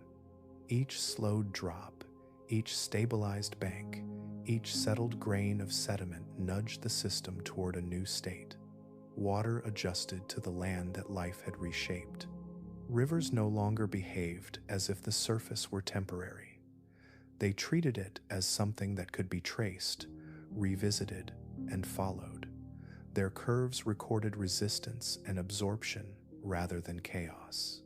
In learning how to move differently, rivers transformed the continents as deeply as forests themselves, carving landscapes that would persist long after the earliest trees had vanished, carrying forward the memory of a land that had learned how to hold water without surrendering to it. As forests spread across the land and roots reshaped the ground below, another transformation unfolded far above the surface. It did not announce itself with sound or movement. There were no borders in the sky to mark its arrival, no single moment when the change could be seen, and yet it reached everywhere. The air was changing. Before forests, Earth's atmosphere held far more carbon dioxide than it does today. This gas came from volcanoes, from the slow release of carbon stored deep within the planet, and from a world where little existed on land to remove it efficiently. Carbon dioxide trapped heat. It shaped temperature, rainfall, and the movement of air itself. For hundreds of millions of years, this balance had been guided mostly by geology rather than life. Forests altered that balance quietly. Every upright plant reaching into sunlight drew carbon dioxide from the air as part of photosynthesis. Carbon atoms that had once drifted freely in the atmosphere became part of living tissue, built into stems, outer surfaces, and underground structures. In earlier eras, this process occurred mostly in the oceans or at very small scales on land. Its influence on the atmosphere was limited. Now, it operated across entire continents. As forests grew taller and more extensive, the total amount of carbon removed from the atmosphere increased steadily. It was not dramatic. There was no sudden drop in carbon dioxide. Instead, there was a long, patient shift. Year after year, generation after generation, forests pulled carbon from the air and stored it in living bodies. Some of that carbon returned to the atmosphere when plants died and decayed. That cycle had always existed, but something new was happening alongside it. Roots were burying carbon. Organic material was no longer always exposed at the surface. As soils deepened, decaying plant matter became trapped beneath layers of sediment and mineral particles. In these conditions, carbon could remain stored for very long periods of time. It was removed from the rapid cycle between air and life, locked away underground. The land itself became a reservoir. As carbon dioxide was slowly drawn down over deep time, oxygen followed a different path. Oxygen had been present in Earth's atmosphere long before forests existed, produced mainly by photosynthetic life in the oceans. But for much of Earth's history, oxygen did not accumulate easily. It reacted quickly with exposed minerals and organic material, limiting how much remained in the air. Forests changed that balance. With more carbon being buried rather than immediately recycled, fewer reactions consumed oxygen. Over long spans of time, oxygen began to accumulate more readily. The atmosphere shifted toward higher oxygen levels than earlier eras had sustained. This rise unfolded gradually. No organism living at the time would have sensed a sudden difference in the air. The change was measured not in years or centuries, but in millions of years. And yet, the cumulative effect was profound. The composition of the atmosphere was no longer shaped only by rock and fire, but increasingly by life. The air became more supportive of activity on land. One of the earliest consequences appeared in fire. As oxygen levels increased, combustion became easier. Materials that once smoldered briefly could now burn more readily. Lightning strikes that had previously passed without consequence gained the potential to ignite lasting fires. Dry periods became more significant. Fire entered the landscape as a recurring force. Fire did not dominate immediately, but it no longer required extraordinary conditions to exist. This added a new layer of interaction between land, vegetation, and atmosphere. Fires cleared patches of growth, releasing nutrients back into the soil. They reshaped forests not through slow erosion, but through sudden removal. In this way, fire joined water as a process capable of reorganizing ecosystems. Weather patterns responded as well. As carbon dioxide declined over deep time, the planet cooled slightly, not into ice, not suddenly, but enough to alter how heat moved through the atmosphere. Temperature differences between regions changed. Wind patterns adjusted. The movement of moisture across continents followed new routes shaped by forests, rivers, and emerging climate gradients. Rainfall became more structured. Some regions experienced more regular precipitation. Others became seasonally dry. The atmosphere grew more dynamic, interacting constantly with the reshaped surface below. Land and sky began influencing one another in more complex ways. For life, this changing air opened possibilities. Oxygen supports respiration, the process by which organisms release energy from food. As oxygen levels increased over long spans of time, biological systems gained access to more energy per breath. This did not immediately transform life on land, but it expanded what could eventually be sustained. The ceiling lifted. Metabolisms could run more efficiently. Activity could be maintained for longer periods. The limits that once constrained body size, movement, and complexity began to shift. These changes waited quietly in the background, setting conditions that later life would take advantage of when the time was right. Breathing became easier. The atmosphere did not simply gain oxygen, it gained balance. The proportions of gases settled into ranges that supported sustained life on land. The air grew less chemically hostile, less restrictive, more accommodating to complex interactions. Earth was becoming more breathable, not all at once, but step by step. What makes this transformation remarkable is how quietly it occurred. There was no sound to mark the change, no visual signal that the sky itself was different. The work was done by countless leaves, stems, and roots carrying out the same simple processes day after day. Forests did not know they were reshaping the atmosphere. They simply grew, absorbed light, and built themselves upward and outward. Yet together, they altered the balance of gases that wrapped the planet. By changing the air, forests influenced fire, weather, water, and the biological limits of life itself. The atmosphere, once governed mostly by geology, became increasingly shaped by biology. Life began to reach beyond the surface. From this point forward, the sky would carry the imprint of forests, even as forests themselves evolved, shifted, or disappeared.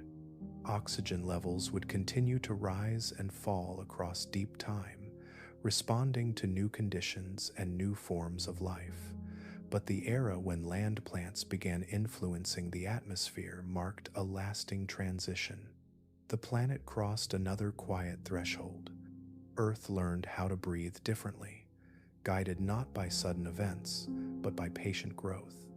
And in that silent exchange between leaves and sky, the conditions for future worlds were slowly written into the air. Beneath the tall trunks of the earliest forests, the ground entered a new chapter in its long history. For the first time, the surface of the land was no longer defined only by what stood upon it, but by what slowly gathered below. There were no leaves yet. Nothing thin or delicate drifted down in wide spirals from above. But the forest floor was no longer bare rock or a thin scattering of dust. It had begun to collect the quiet remnants of growth.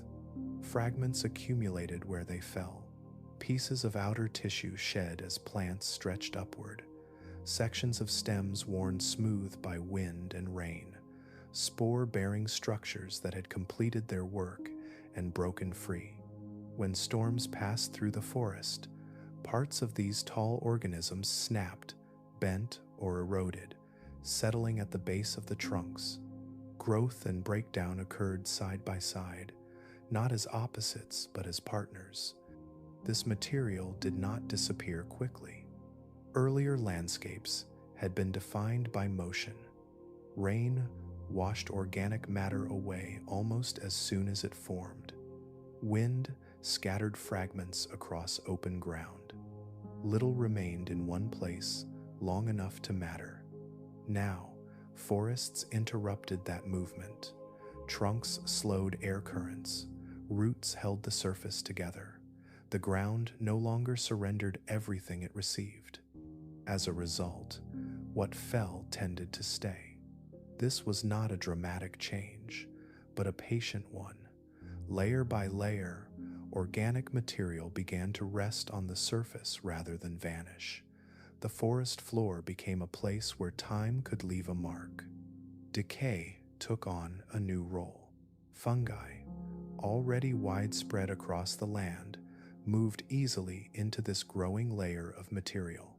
Their fine networks threaded through fallen fragments, releasing enzymes that broke complex tissues into simpler compounds. Bacteria followed closely, feeding on what fungi released, continuing the process at smaller scales. Together, they transformed dead materials slowly and steadily. In earlier eras, decay had been brief and scattered. Now it became persistent. Nutrients released from one generation remained nearby, available to the next. The ground itself became a place of transformation rather than loss. This marked the beginning of nutrient cycling on land. Elements like carbon, nitrogen, and phosphorus no longer moved in simple one-way paths. They entered living tissue, returned to the ground, and re-entered life again. Roots absorbed what microbes and fungi made available. New growth incorporated those elements into structure. When that structure eventually fell, the cycle continued. The forest floor became an archive. Each layer recorded past growth. Recently fallen material rested near the surface. Beneath it lay older layers, more thoroughly transformed, mixed with mineral particles from weathered rock. This layering created zones, each with its own chemistry and community of organisms. Moisture held within these layers softened extremes. Temperature near the ground became more stable. The surface no longer baked as fiercely under the sun or dried as quickly after rain. The ground began to offer refuge. Life responded quietly. Small organisms found shelter among decaying material and tangled roots. Microbes multiplied where conditions remained damp and nutrient-rich. Fungi expanded their networks, linking patches of soil together beneath the forest. Early animals, still rare and cautious, began to explore these spaces. Simple arthropods moved through the loose layers, feeding on fungi, bacteria, and organic debris. Their movement mixed the material gently, creating new pathways for air and water to reach deeper layers. This interaction deepened the cycle. As these small animals fed and moved, they redistributed nutrients and microorganisms. Their waste returned material to the system in altered forms. Their burrowing prevented stagnation. The forest floor became active rather than inert. Food webs began to take shape. At the base were microbes and fungi, breaking down organic matter. Above them were small consumers, feeding directly on decay. Higher still were organisms that depended on those consumers. Energy flowed upward from the forest floor, linking life below ground to life above. This growth of complexity was slow. There were no sudden explosions of diversity, no dramatic predators stalking the surface. Instead, interactions accumulated gradually, anchored to the steady availability of decaying material. The forest floor provided consistency in a world that had long lacked it. The soil grew richer with each generation. Nutrients were no longer entirely dependent on fresh input from weathered rock. They were recycled locally. Areas where organic layers grew thicker supported denser growth. Other areas lagged, shaped by subtle differences in accumulation and decay. This unevenness added texture to the forest. Forests were no longer uniform collections of trunks. They became mosaics, with productive patches and quieter zones. The ground beneath told its own story, written in layers rather than branches. Roots responded to this new environment. Instead of reaching only for water and anchorage, roots began to explore zones where nutrients were concentrated. They branched more densely near the surface, weaving through layers. In doing so, they encountered fungal networks directly. These encounters strengthened both sides. Fungi extended the reach of roots, accessing nutrients beyond the immediate vicinity. Roots supplied fungi with energy-rich compounds produced through photosynthesis. Beneath the forest, a quiet partnership deepened, turning soil into a living network rather than a passive medium. Rain interacted differently with this layered surface. Water passed through organic material before reaching mineral soil. It carried dissolved nutrients downward, gently rather than stripping them away. Moisture lingered longer near the roots. The surface softened, becoming less prone to rapid drying. The forest floor absorbed change. Walking across it would have felt unlike earlier ground. Not solid rock, not loose sediment, but something layered and responsive. Each step would compress organic material and release the subtle scent of damp earth and decay. This environment encouraged persistence. Life that once clung only to the edges of water now found reason to remain inland. The ground offered food, shelter, and continuity. The distance between land and water felt smaller, bridged by these rich surfaces. The first forest floors were not tidy. They were irregular, constantly changing, shaped by what fell and what remained. But within that disorder lay stability. Decay was no longer simply the end of growth. It became part of a loop that supported the forest as a whole. Nutrient cycling linked generations together, allowing life to build upon its own past. The land, once defined by loss, learned how to hold on, and beneath the strange forests of this ancient world, the ground quietly discovered how to support complexity, one layer at a time. For a very long time, animals remained close to water, not out of hesitation, but because the land still offered too little in return. Movement, muscle, and nerves came with needs that bare ground could not yet meet. Dry air pulled moisture from soft tissues. Gravity demanded strength that had never been required before.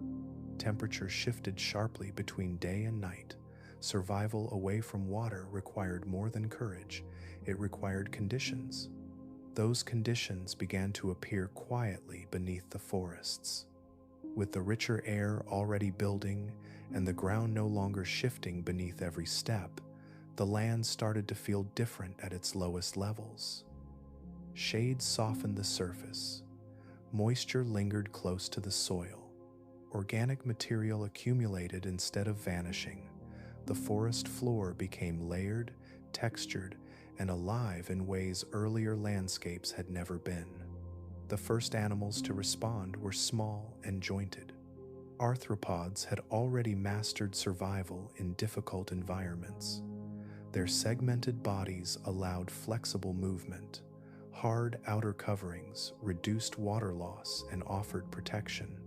Many already lived at the margins of water, crawling briefly onto damp surfaces before retreating again. They did not need the land to be comfortable. They needed it to be possible. Forests extended that possibility inward. The forest floor offered cover from direct sunlight. Humidity remained higher near the ground, especially beneath layers of decaying material. Fungi and microbes provided abundant food, without the need for pursuit or hunting. Arthropods did not have to chase life. They could graze, scavenge, and recycle what the forest quietly produced. The earliest explorers moved cautiously. They stayed low, rarely venturing far from moisture. They hid beneath fallen fragments, within shallow soil layers, and among tangled roots. Activity followed rhythms of dampness and dryness. When conditions were favorable, they emerged. When the air dried, they retreated. But unlike before, they did not leave entirely. This marked a turning point. Animals were no longer brief visitors to land. They became residents. However fragile their hold might be, the forest floor offered continuity. Food returned each season. Shelter remained even when surface conditions shifted. Persistence became possible. As arthropods fed on fungi, bacteria, and organic debris, they entered the cycles already shaping the forest floor.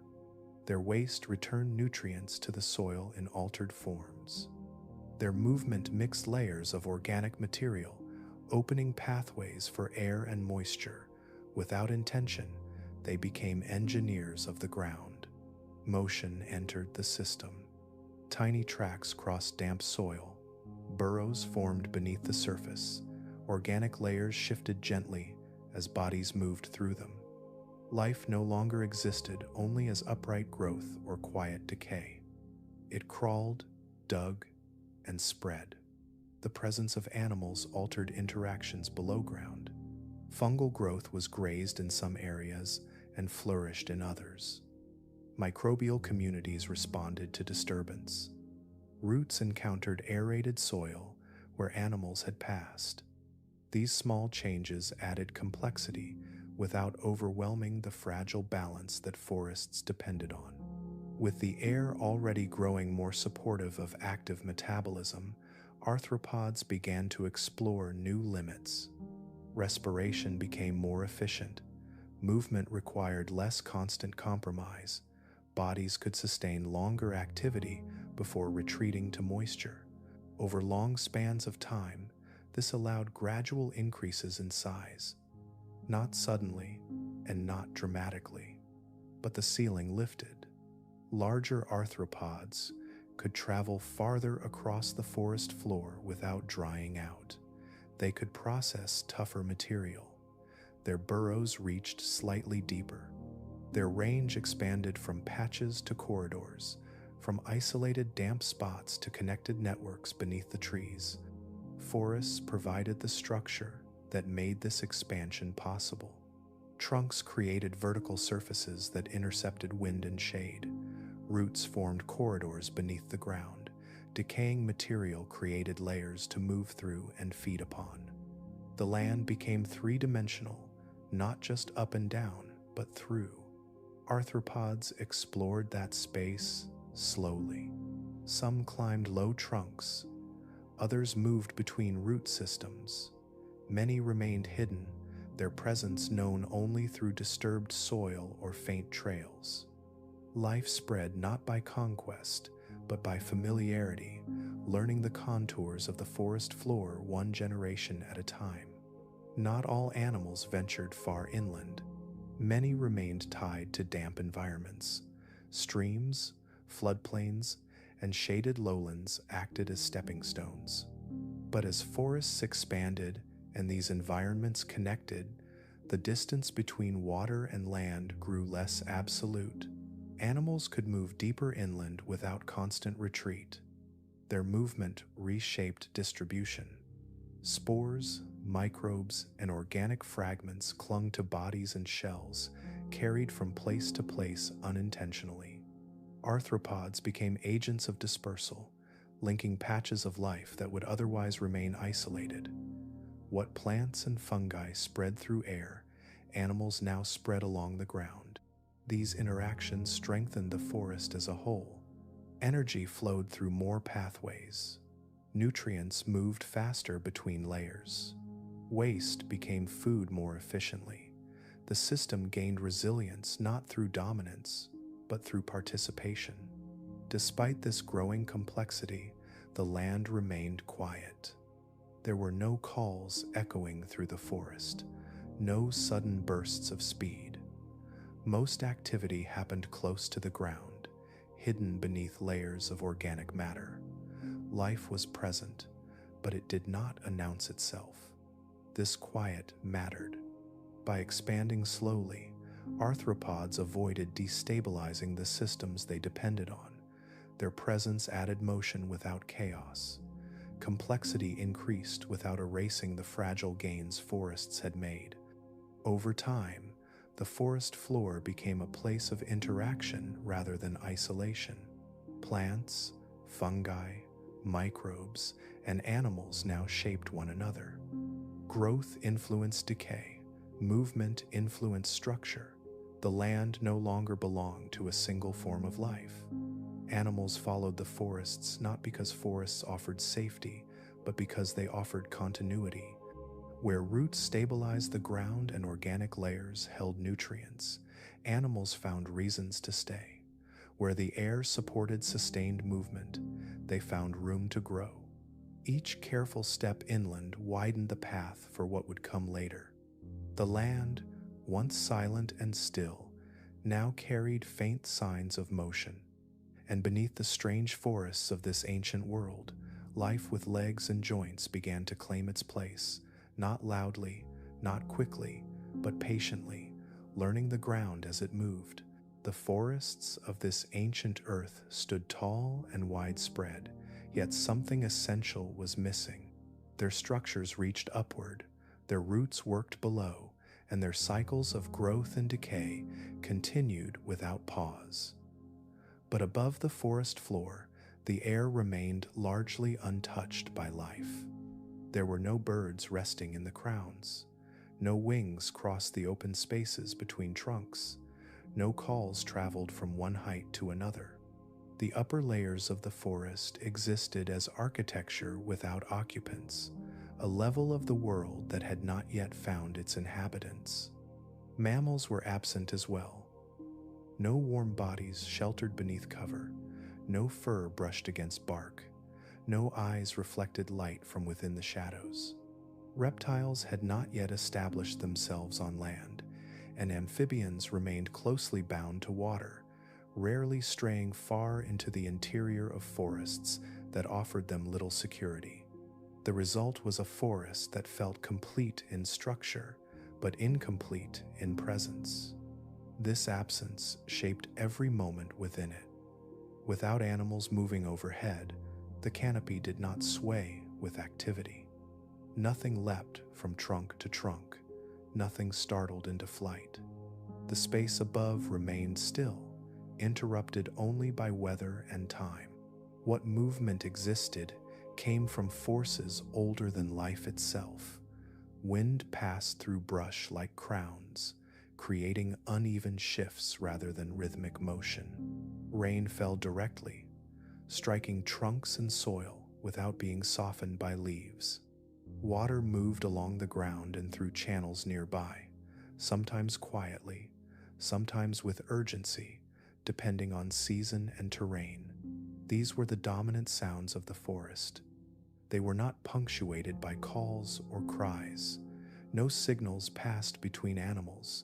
No alarms sounded, no songs marked territory or time. The forest communicated only through physical motion, through air and water interacting with structure. For a modern observer, this quiet would feel unsettling. Our minds associate forests with sound and movement. We expect fluttering shapes above us, quick motion at the edges of vision, layers of life interacting across height and depth. When those cues are absent, the brain searches for explanation. It senses a gap where something should be. In this early world, that gap was not danger, it was timing. Life had not yet developed the adaptations required to occupy the upper air. Flight demanded light internal structures, powerful muscles, and respiratory systems capable of supporting sustained activity. Warm blood demanded regulation, insulation, and constant energy intake.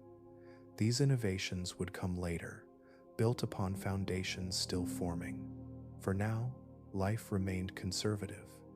Animals that had begun exploring land did so close to the ground. Arthropods moved quietly along the forest floor and within soil layers. Their bodies were small, their movements brief and cautious. They left no lasting sound behind them. Even when present, they rarely announced themselves. The forest felt tall but hollow. This sparseness was not a weakness of the ecosystem, it was a reflection of early balance. Food existed, but it was spread thinly. Shelter was available, but simple. The air supported breathing better than in earlier eras, but not yet at levels that encouraged constant motion or high activity. As a result, animals conserved energy. They moved when necessary and remained still when they could. There was little competition that required display or sound. Survival favored remaining unnoticed rather than being seen or heard. Silence was not a lack of life, but a strategy shaped by conditions. Even insects, which would later fill forests with motion, were restrained. Many early forms had not yet developed flight. Those that did fly used it sparingly, staying close to the ground and returning quickly to cover. The upper air remained mostly empty, a space that life had not yet learned how to use. This emptiness altered how the forest felt spatially. Without birds or flying insects, the distance between ground and crown seemed exaggerated. The vertical space felt unused. Light traveled freely through gaps. The sky appeared in fragments between upright forms rather than being concealed by layers of foliage. The forest did not enclose the senses in the way modern forests do. It stood open, tall, and quiet, its presence defined more by absence than by interaction. Life still worked continuously within it. Microbes processed nutrients in the soil. Fungi spread beneath the surface and through fallen material. Arthropods fed, reproduced, and moved through hidden pathways. Growth continued, but without spectacle. The forest did not perform. It existed. This lack of visible animal life also shaped how plants and fungi developed. Without browsing or climbing animals, there was little pressure to defend upper structures. Growth followed light, moisture, and soil rather than avoidance. Branches and crowns developed according to physical conditions, not animal behavior. Decay followed a slow rhythm. Without large animals to break branches or disturb the ground, fallen material accumulated gradually. Wind and weather determined what reached the surface. Change unfolded over time rather than through sudden disturbance. The forest remained patient. The absence of sound did not mean absence of activity. It meant that activity occurred quietly and locally. Food webs existed, but they were short and subtle. Interactions happened without noise or speed. The world felt young in its behavior, even though it was already ancient in age. Many layers of interaction had not yet formed. The forest was still assembling the relationships that would later define it. Movement and sound would arrive later, once the air, the ground, and the food supply could support them. For now, the forest stood as a framework. Tall trunks rose. Roots deepened. Soils matured. Rivers adjusted. The planet continued shaping itself without interruption from wings or voices. Life was present, but sparse, active, but restrained. The forest existed more as structure than as spectacle, more as foundation than as destination. And in that quiet, the long work of transformation continued, uninterrupted by sound, guided instead by time. Standing on the forest floor of this ancient world would feel unlike standing anywhere else the planet has ever offered. The first thing you would notice is how quickly distance disappears. Tall trunks rise straight from the ground, close enough together that your view is interrupted almost immediately. There are no spreading branches to guide the eye, no familiar silhouettes to suggest scale or direction. Each trunk resembles the next. Vertical forms repeat again and again, forming a pattern that stretches outward until individual shapes soften and merge. After only a short distance, the forest becomes indistinct, not because of darkness or fog, but because everything looks the same. Depth becomes difficult to judge. You might think something is close, only to realize it is farther away than expected.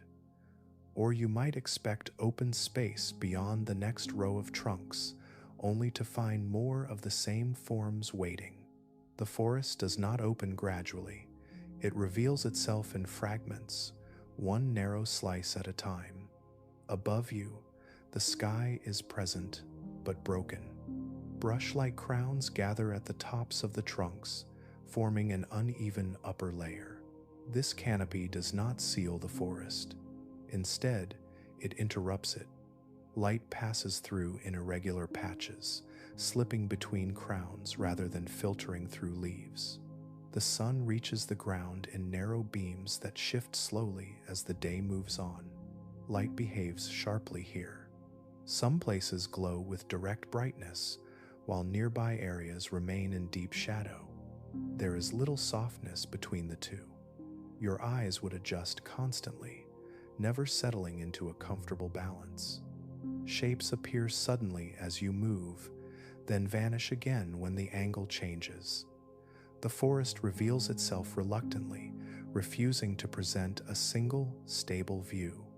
The air near the ground feels heavy. Moisture lingers close to the surface, held by soil and decaying material. Evaporation happens slowly beneath the tall structures, creating a damp atmosphere that clings gently to skin and surfaces. Breathing feels full, as if the air carries substance rather than emptiness. Within this air, something is always drifting. Spores.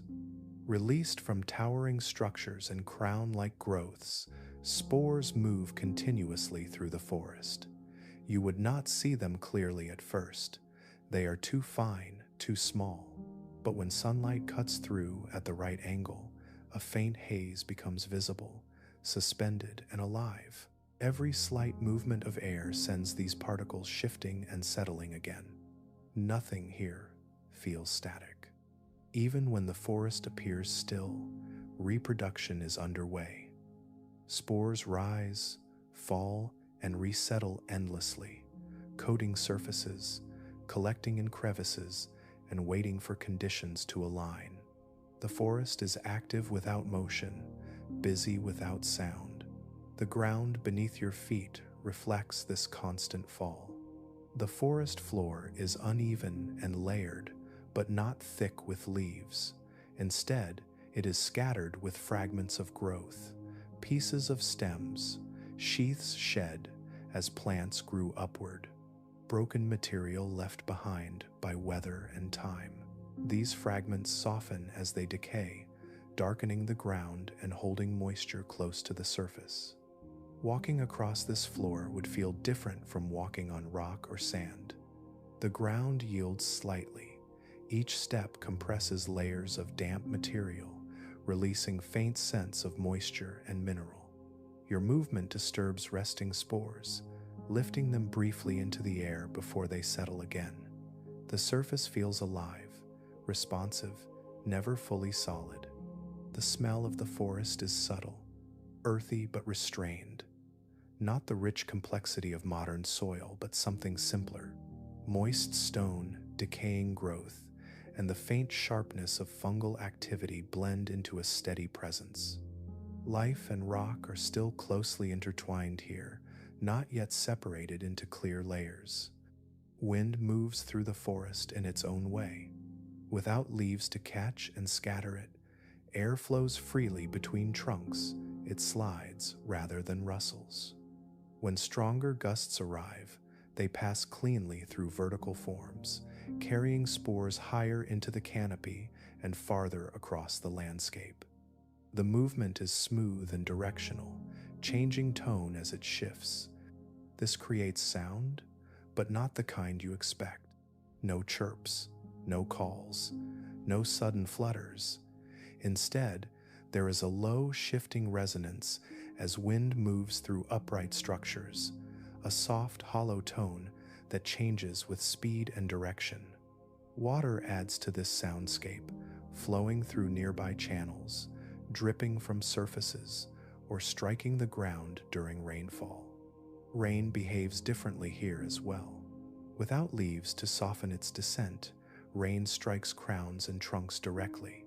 It runs along surfaces, then falls to the ground in steady streams. There is little delay between sky and soil. Puddles form quickly in shallow depressions, darkening the ground and feeding damp zones that linger long after the storm passes. These wet areas become subtle centers of activity. Fungi spread more densely there. Arthropods move cautiously across softened surfaces.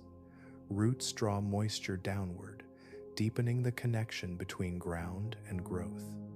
The forest floor responds slowly, holding water rather than shedding it immediately. From ground level, the forest feels tall but incomplete. There is no sense of enclosure, no leafy ceiling to wrap the space in green. Instead, there is exposure upward and compression outward. The sky remains visible in fragments, distant and broken. The space around you feels occupied, but not crowded. Movement is minimal and easy to miss. If you remain still, you might notice nothing at all. Life reveals itself through subtle changes rather than dramatic motion, a disturbance in spores, a slight shift in decaying material, a faint track pressed into damp ground. Time feels different here. Without obvious rhythms of animal activity, the passage of hours is marked mainly by light and moisture. Morning brings angled brightness, afternoon deepens contrast. Evening arrives quietly, with darkness filling the spaces between trunks rather than falling suddenly from above. At night, the forest does not grow louder, it grows deeper. Darkness settles into the repeating vertical forms, turning trunks into silhouettes. Moisture cools, spores continue their invisible movement. The forest remains active, but unchanged in character. Standing there, surrounded by tall forms, drifting particles, and quiet processes, the forest feels as though it is still learning how to exist, not refined, not familiar, not yet crowded with life. Just vertical, damp, and quietly busy, reshaping the ground beneath it one fragment at a time. Long before climate had names or boundaries, the planet began to feel the weight of something new. Not an impact from space, not a surge of lava, not the slow grind of continents colliding. Life itself began to change the long story of temperature. As forests spread across the land, their influence reached far beyond trunks and soil. What they altered most deeply was not immediately visible. It unfolded above the ground, across the atmosphere, and through spans of time so long they resist easy imagination. The key was carbon. For much of Earth's earlier history, carbon dioxide moved freely between volcanoes, oceans, rock, and air. It built up easily and lingered. The atmosphere held far more of it than today, and that abundance shaped warmth, rainfall, and circulation. The planet lost heat slowly, holding warmth close beneath a thickening blanket of gas. Forests changed the direction of that flow. Every growing plant drew carbon dioxide from the air. Carbon became part of living tissue, locked into stems, surfaces, and expanding root systems. This alone was not new. Photosynthesis had been altering the atmosphere for a very long time. What was new was scale and persistence. Forests worked everywhere at once. As tree-like plants spread across continents, carbon removal no longer happened in scattered patches. It occurred across vast areas, season after season, generation after generation. The atmosphere felt the difference, not suddenly, but steadily. Then came burial. When early forest plants died, much of their carbon did not return quickly to the air.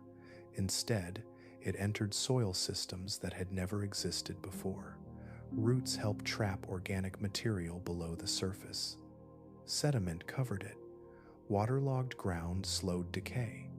Carbon moved downward, pressed into layers where oxygen was scarce, and chemical reactions slowed. Once buried, carbon stopped circulating. This was the critical shift. Carbon that would once have returned to the atmosphere instead became stored in the ground for thousands, then millions of years. Over deep time, those stores accumulated. Layer by layer, the land became a reservoir. The atmosphere responded. With less carbon dioxide remaining in the air, the planet's ability to retain heat weakened, not dramatically, not all at once, but enough to matter when measured over long spans. Average temperatures began to drift downward.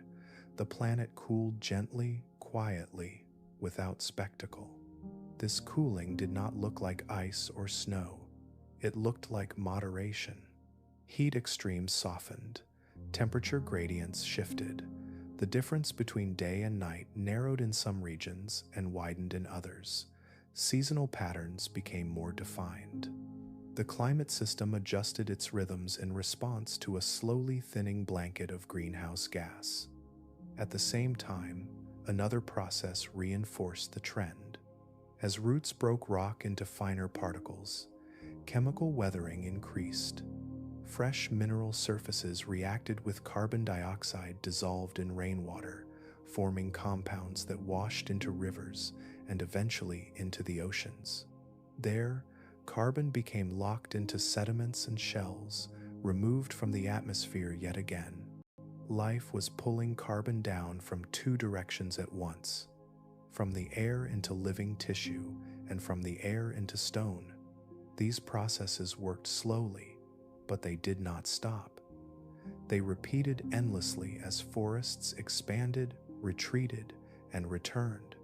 Over millions of years, their cumulative effect reshaped the planet's energy balance.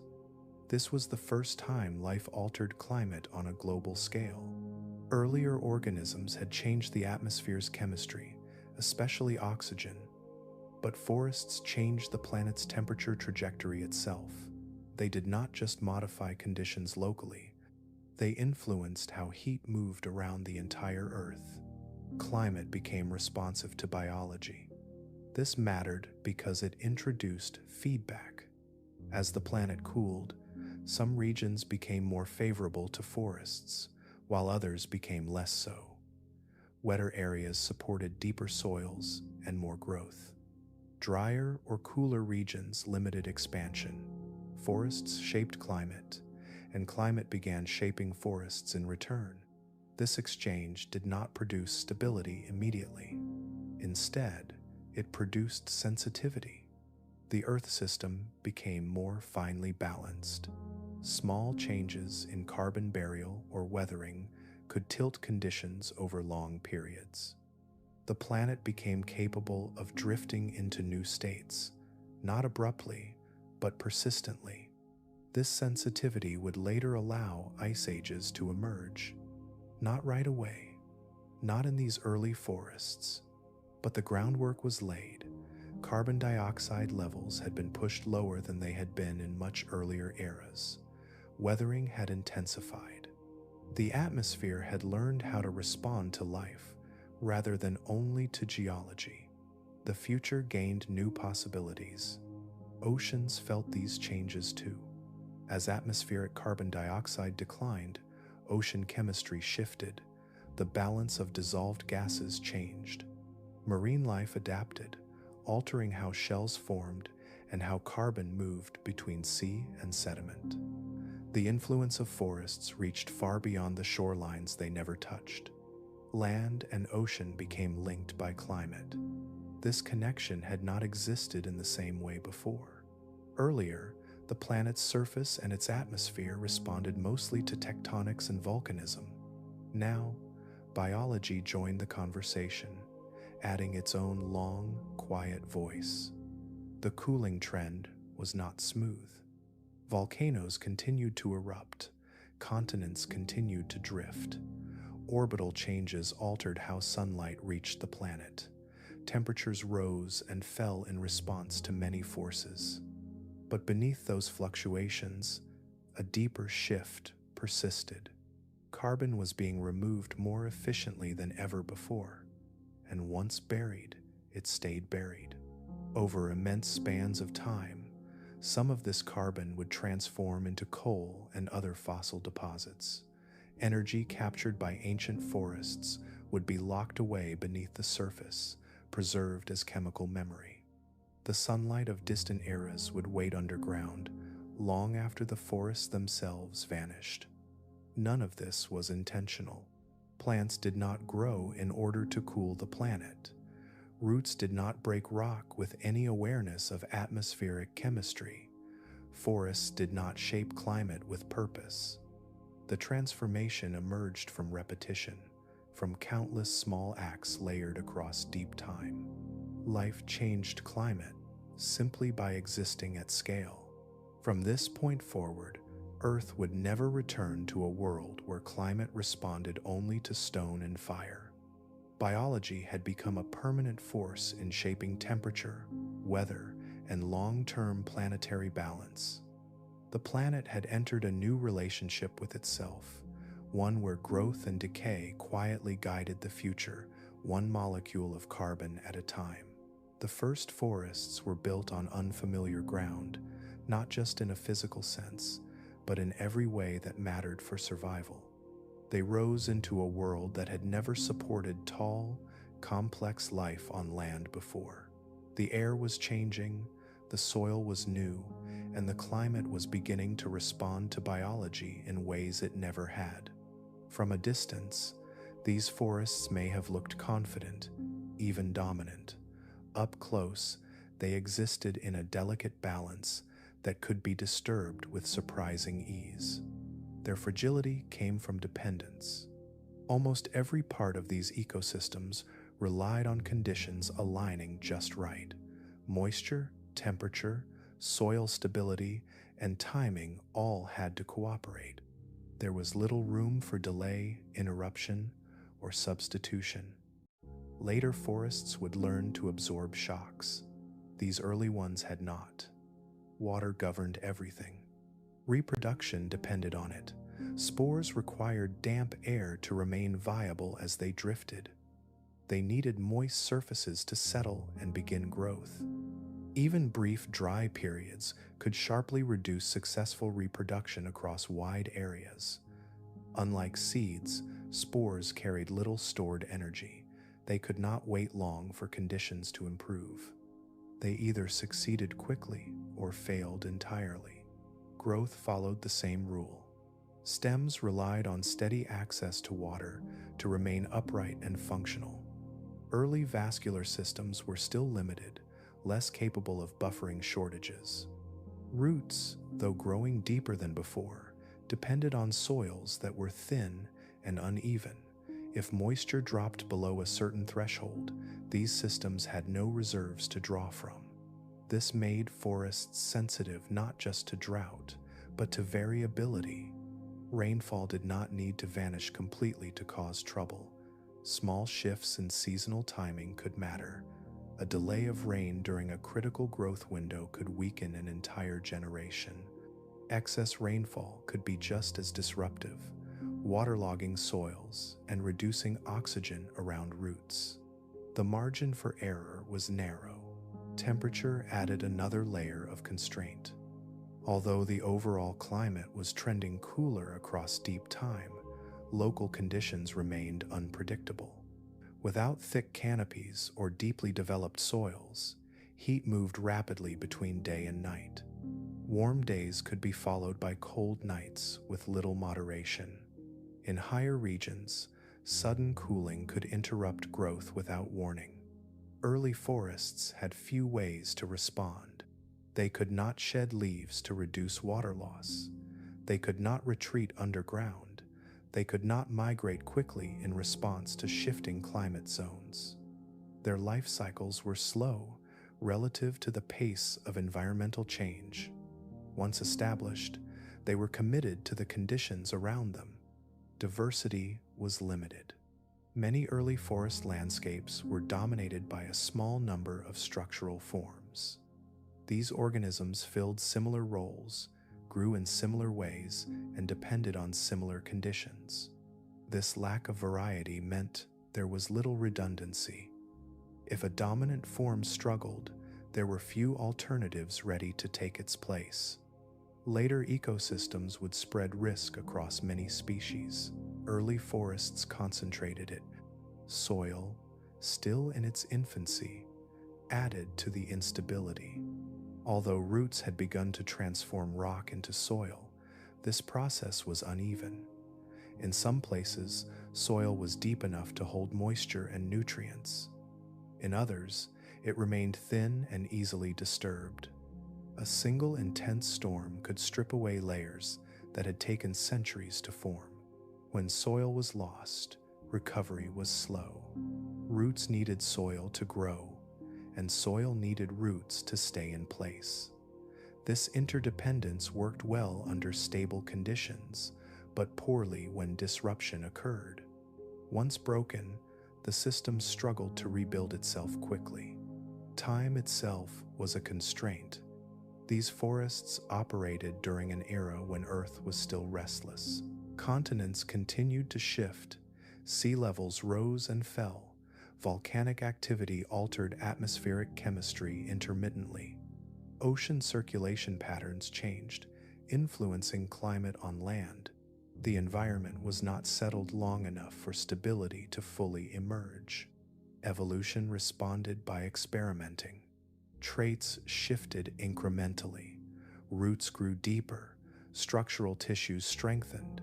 Some forms tolerated slightly drier conditions. Others adjusted to cooler temperatures. But each improvement came with trade-offs. Greater height increased exposure. Stronger tissues required more resources. Deeper roots demanded thicker soils. Adaptation solved problems locally while introducing new vulnerabilities elsewhere. This constant trade-off prevented equilibrium. Forests expanded and contracted, not because they were poorly designed, but because the rules they relied on were still being written. Each generation tested a version of life on land that was just a little more capable than the last, but still far from resilient. Energy flow was also tightly constrained. Food webs remained short. Most energy moved directly from plants to decay, with only small animals involved.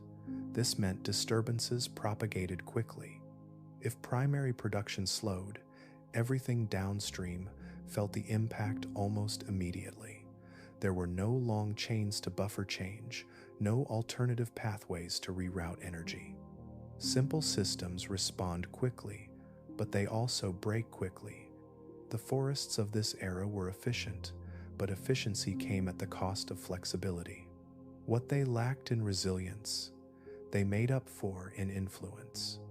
Even when forests thinned or retreated, they left behind altered soils, changed river patterns, and buried carbon. These remnants shaped the conditions for what followed. Fragility did not mean futility. It meant learning through repetition.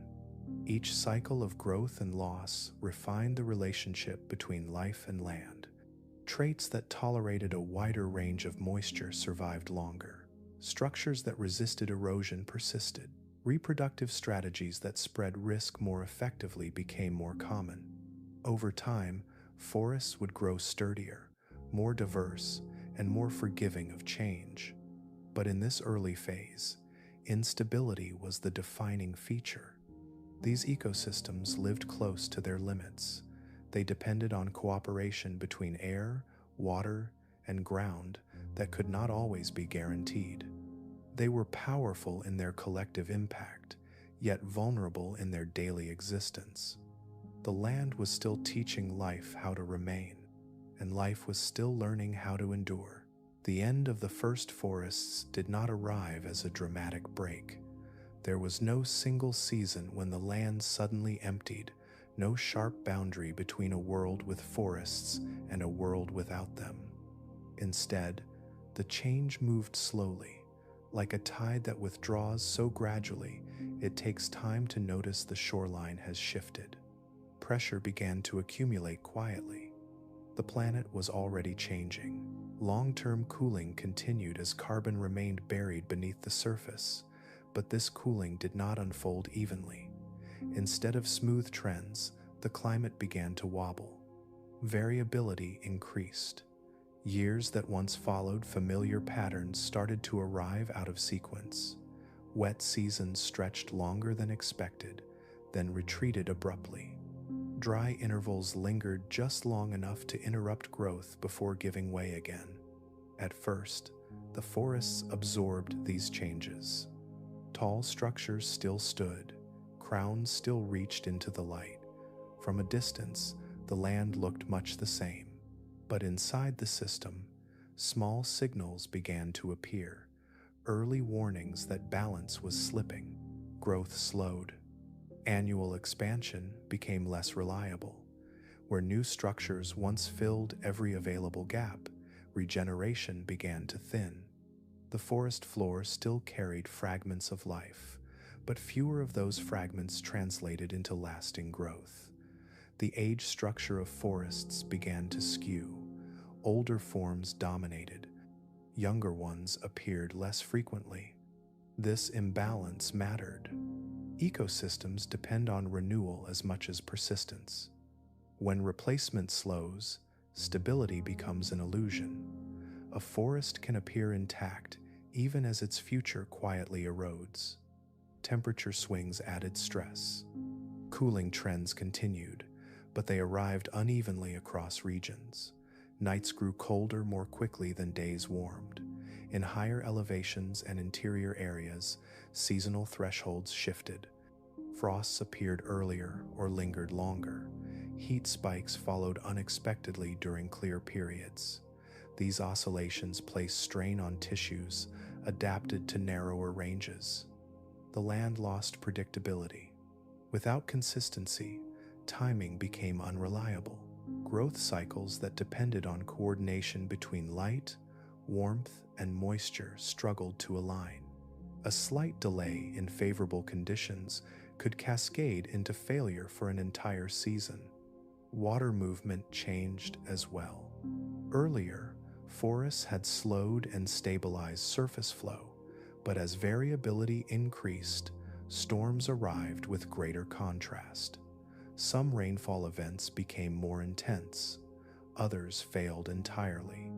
Soils that had formed over long periods were now tested repeatedly by extremes.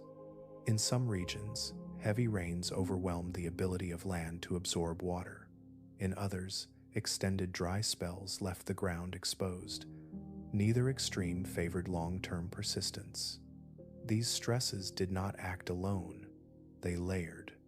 A season of poor growth followed by erosion left less buffering capacity for the next disturbance. A cold snap following drought reduced recovery further. Each event weakened the system slightly, making the next challenge harder to absorb. Feedback loops began to tighten. As forest cover thinned in scattered patches, local conditions shifted. Open areas warmed more quickly during the day and cooled faster at night. Moisture evaporated more readily. Wind moved with less resistance. These changes altered the immediate environment around remaining stands, increasing stress even where forests still stood. What had once been a connected system began to fragment. Large, continuous forests broke into smaller sections. Distances between stands increased. environmental conditions varied more sharply across short spans of land. This patchiness reduced the ability of forests to respond collectively to change. Isolation mattered. Separated stands experienced conditions differently. Some lingered in favorable microclimates, others faced harsher exposure. The overall system lost coherence. Signals that once moved smoothly across landscapes now arrived unevenly or not at all.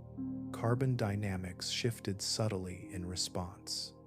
With slower growth and reduced renewal, less carbon was drawn from the atmosphere locally. Burial continued in some areas, but declined in others. This did not reverse long-term trends immediately, but it increased variability in atmospheric conditions, feeding back into climate instability. The planet entered a phase of imbalance. Not collapse yet, but strain. Another early sign appeared in structural integrity. Tall forms became more vulnerable as conditions fluctuated. Without consistent support from surrounding growth, individual structures faced greater exposure to wind and weather, leaning increased. Breakage became more common during storms that would once have passed without consequence. Each loss changed the local environment. Where a tall structure fell or failed, sunlight reached the ground more directly. Surface temperatures rose. Moisture declined. Adjacent organisms faced new conditions they were not adapted to handle. Recovery slowed further. At this stage, the system still functioned, but it required increasingly specific circumstances to do so. Favorable years could produce brief rebounds. Unfavorable years erased those gains quickly. The balance tipped toward loss. Importantly, this shift did not feel catastrophic from within the forest. Change arrived incrementally. One generation slightly smaller than the last, one patch slower to recover, one region thinning while another held on. This gradualism masked the underlying trend. Life often fails not when conditions become impossible, but when variability exceeds tolerance. The first forests were built to operate within narrow environmental windows. As those windows narrowed and shifted unpredictably, success became rarer. Adaptation continued, but the pace lagged. Evolution works through persistence across generations. When environmental conditions change faster than populations can stabilize, adaptation struggles to keep up. Traits that might have succeeded under steady change failed under oscillation. By the time clear signs of decline became widespread, the system had already passed a threshold. Forests still existed, but they were no longer self-sustaining across broad regions. Their presence depended on local refuges, temporary alignments of climate and geography that allowed survival for a time. The slow collapse had begun, not as an event, but as a direction.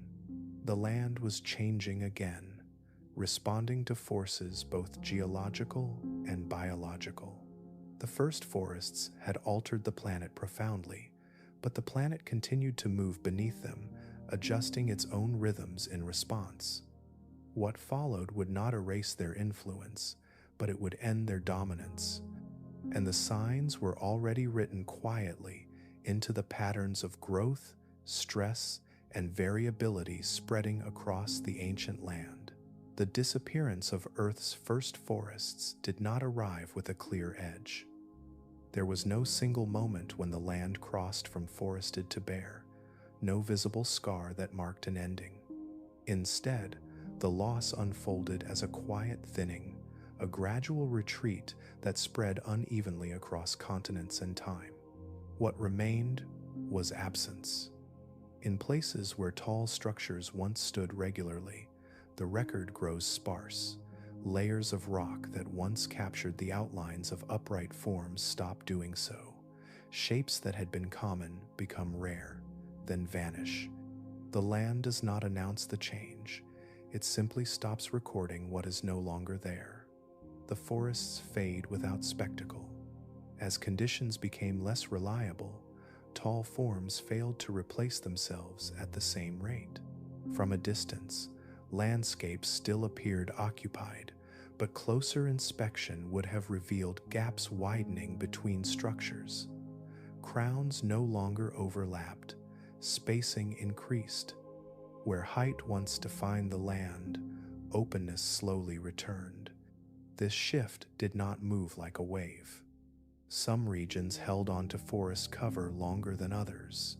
Areas with steadier moisture or gentler temperature swings lingered as refuges.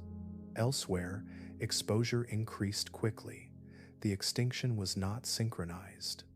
It spread as a pattern of retreat rather than a line of collapse. As forests withdrew, the land changed its behavior again. In regions where tall growth thinned, sunlight reached the surface more directly. Evaporation increased. The ground dried faster between rain events. Soils that had been held together by roots became vulnerable once more. Sediment moved more freely, reshaping surfaces that had only recently stabilized. The architecture of the land softened. Vertical structure diminished. The tall, repeating forms that once interrupted sightlines disappeared. In their place, lower growth dominated. Life hugged the surface again, spreading outward rather than upward. The land did not return to its earliest state, but it shifted closer to it. What survived did so by remaining small. Low-growing plants persisted more easily under unstable conditions. They required fewer resources to maintain structure. They recovered faster after disturbance. When moisture arrived briefly, they could respond quickly. When it disappeared again, losses were less severe. Fungi endured as well. Those adapted to decay and disturbance continued to operate beneath the surface and within scattered organic material. Their role shifted again, less visible than during their time as towering structures, but still essential. They processed what remained, recycling nutrients through landscapes that no longer supported tall growth. Life did not abandon the land. It changed its posture. The extinction favored flexibility over reach. Systems that depended on narrow windows of stability failed first. Those able to tolerate fluctuation lingered. Over time, the land became dominated by forms that accepted variability rather than resisting it. This selectivity defines the extinction. The loss did not erase all life, only particular strategies. Height suffered most. Long-lived structures dependent on consistent conditions declined. In their absence, shorter cycles and quicker responses gained advantage. The planet adjusted. Carbon burial slowed in some regions as forest cover declined. In others, buried material remained locked away beneath sediment. Atmospheric composition did not reverse, but its rate of change altered. Climate variability increased, reinforcing the conditions that had already challenged tall forests. The extinction fed itself. As forests retreated, the stabilizing effects they provided weakened. Without widespread cover, feedback loops shifted again. Moisture patterns became more uneven. Temperature swings grew sharper locally. These changes further limited the return of tall growth. Recovery stalled. For long stretches of time, forests did not reclaim their earlier dominance. The strategies that had built the first forests were no longer favored under prevailing conditions. The land entered an interval marked by openness and experimentation, where new approaches would eventually emerge. This absence is part of the story. From a broad perspective, it might seem as though forests simply changed form, that one type gave way to another in a smooth progression. But when viewed closely, there is a gap. The tall, spore-based forests that once shaped rivers, air, and soil do not persist into later chapters in the same way. Their disappearance removes entire ecological roles.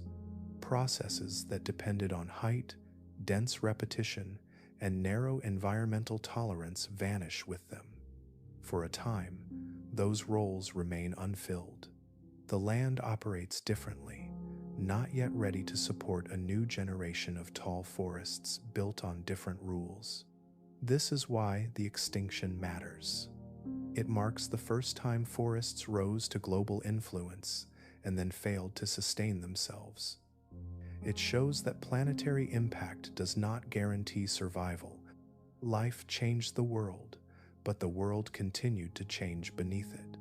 The extinction unfolds without drama, but its consequences are deep.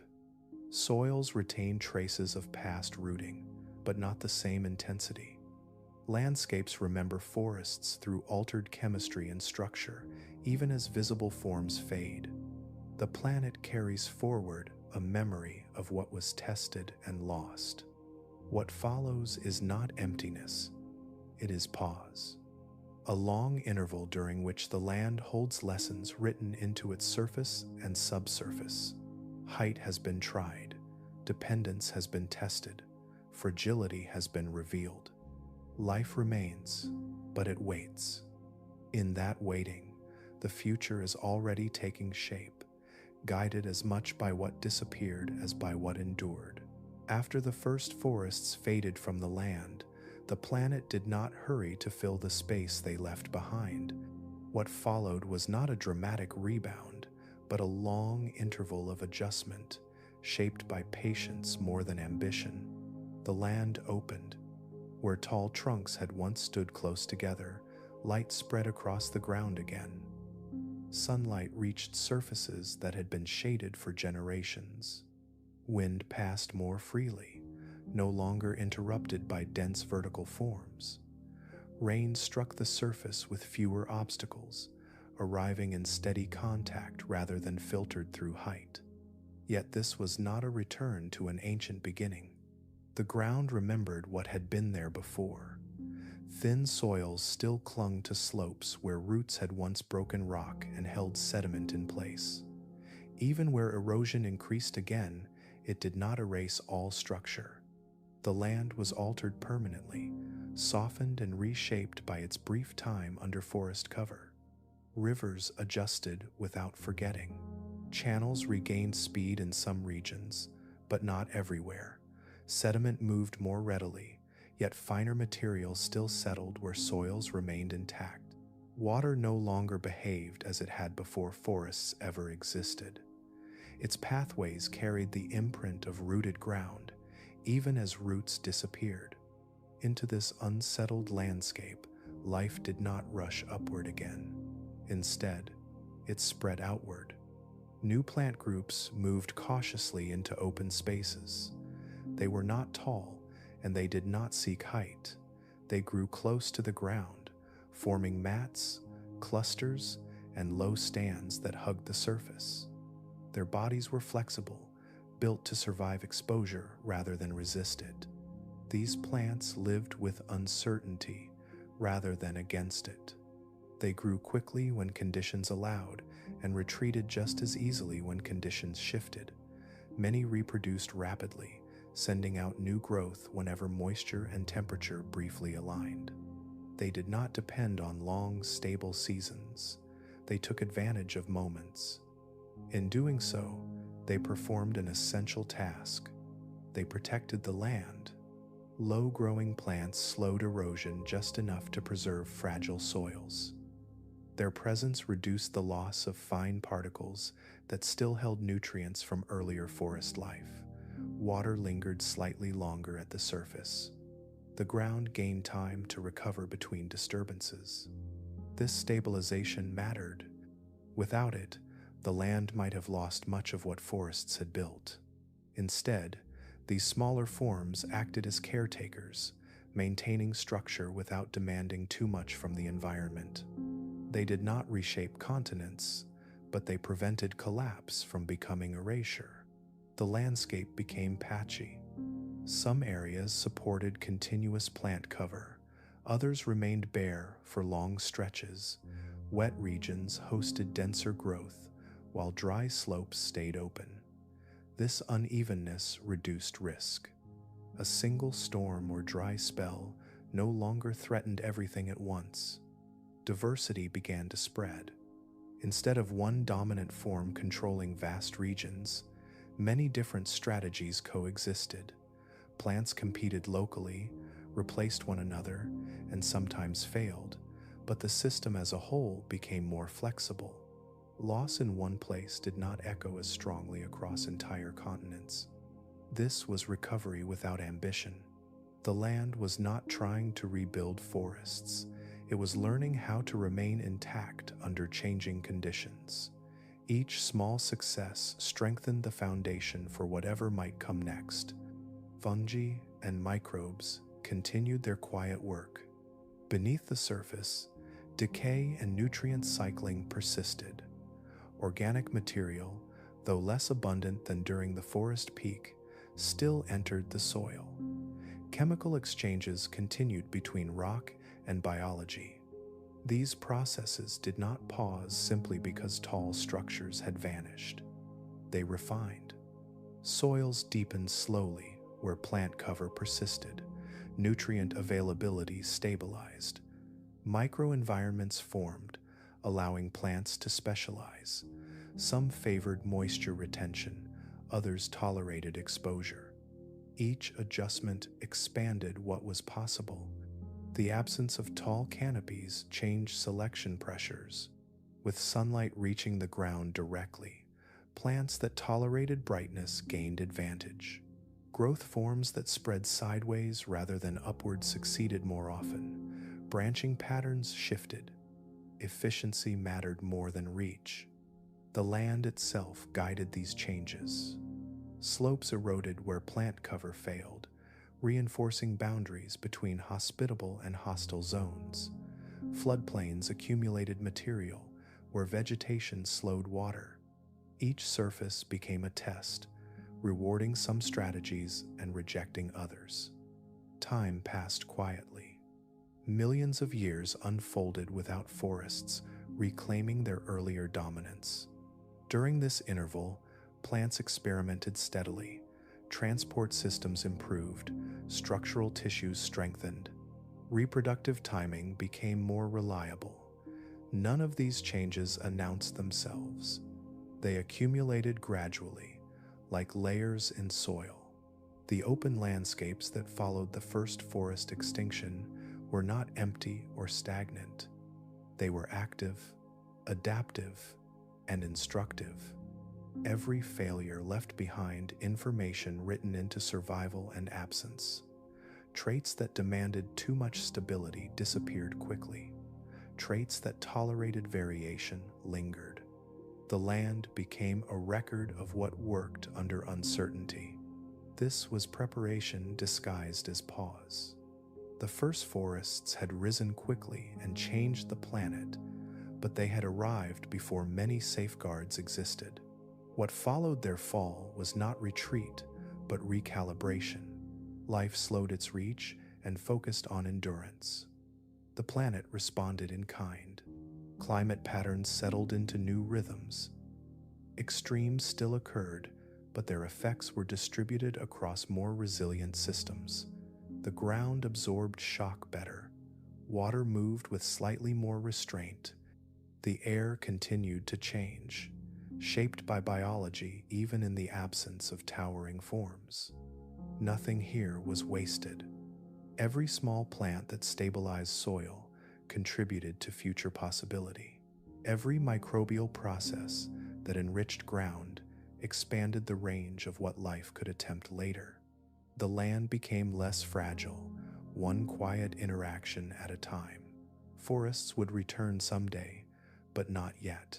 For now, the world existed in a state of recovery, learning how to support complexity without collapsing beneath it. The absence of height allowed foundations to strengthen.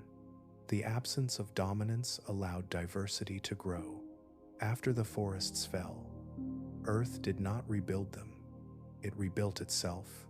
Once the first forests vanished, Earth did not simply lose a familiar arrangement of trunks and soil, it lost a particular way of living that could exist only under a narrow set of conditions. What followed was not an attempt to restore what had been, but a steady movement away from it, guided by new solutions that made the old ones unnecessary. Evolution does not circle back, it moves through moments. The earliest forests belonged to a time when land life was still negotiating its basic terms. Moist air was common. Competition was limited. The ground was young enough that even fragile strategies could succeed for a while. Spore-based reproduction, tall but delicate structures, and dependence on steady humidity all worked together because the world briefly allowed them to. That allowance did not last. As climates became more variable and landscapes more complex, reproduction became the most critical pressure point. Spores had once been an advantage because they were light and numerous. They could drift widely and settle wherever conditions were kind, but kindness grew unreliable. Dry seasons stretched longer, cold arrived more often, timing mattered more than abundance. Seeds answered this problem in a way spores never could. A seed is not just a reproductive cell, it is a shelter. It carries stored energy that feeds a young plant through its earliest and most vulnerable phase. It protects living tissue from drying, freezing, and damage. It allows a plant to wait. Waiting changed everything. With seeds, reproduction no longer depended on immediate moisture. A seed could fall onto dry ground and remain dormant until rain returned. It could survive winter and respond to spring. It could travel farther without risk, carried by wind, water, or later by animals, without needing to germinate at once. Spore forests lived in the present. Seed plants could plan for the future. Once this difference existed, competition shifted decisively. In a world of increasing variability, plants that could delay growth had a clear advantage over those that could not. Even in regions that remained moist, seeds offered insurance. They reduced the chance that a single bad season would erase an entire generation. This alone made the return of the first forests unlikely. At the same time, the architecture of height changed. The earliest forests had grown tall, using tissues that worked well under stable conditions. Their structures were sufficient for reaching light and wind, but they relied heavily on environmental support. Steady moisture kept tissues firm. Predictable seasons reduced stress. When those supports weakened, height became a liability. True wood rewrote the rules. Wood is not simply hardened tissue. It is a living structure that strengthens itself year by year. Each growth ring adds reinforcement. Each season leaves behind material that increases stability. Wood allows a plant to endure wind, drought, and temperature shifts without collapsing. Once woody plants spread, tall spore-based forms could not compete. Even if they reached similar heights, they could not match longevity or resilience. A woody tree could survive conditions that would weaken or destroy an older forest trunk. Height no longer required constant environmental kindness. This shifted the balance permanently. The land now favored plants that invested in durability rather than speed. Forests became slower to rise, but far harder to erase. Reproduction and structure were not the only changes. As plants with seeds and wood spread, relationships multiplied. Roots formed deeper partnerships with fungi, exchanging nutrients and water with precision. These networks supported growth even under stress. The first forests had relied on proximity and chance. Later forests relied on cooperation. Animal involvement followed. Flowers would appear later, inviting insects and other creatures into reproduction itself. Pollination became guided rather than random. Diversity increased, resilience followed. Forests turned into communities rather than collections of similar forms. The first forests could not function this way. They had stood largely alone. Their canopies were empty. Their reproduction depended on wind and moisture alone. Their food webs were short and quiet. In a world that now supported interaction and partnership, such isolation became a disadvantage. The environment itself had moved on. Soils were deeper and more layered than before. Nutrient cycles had grown complex. Microbial communities had adapted to new inputs and rhythms. These systems favored plants that could integrate into them fully, not those that depended on narrow conditions. Even the air had changed. Oxygen levels, carbon balance, and seasonal patterns no longer matched the brief window that had once allowed spore forests to dominate. The planet had crossed thresholds that could not be reversed simply by chance or regression. This is why the first forests could never return. Not because spore-based trees are impossible in principle, but because the world that supported them existed only once. It was a narrow overlap between geological youth and biological experimentation. A moment when land was new enough and competition light enough that fragile strategies could reshape the planet before being replaced. Once that moment passed, evolution closed the door. The first forests were not erased by failure alone. They were replaced by success elsewhere. Seeds, wood, and later flowers solved problems the first forests could not.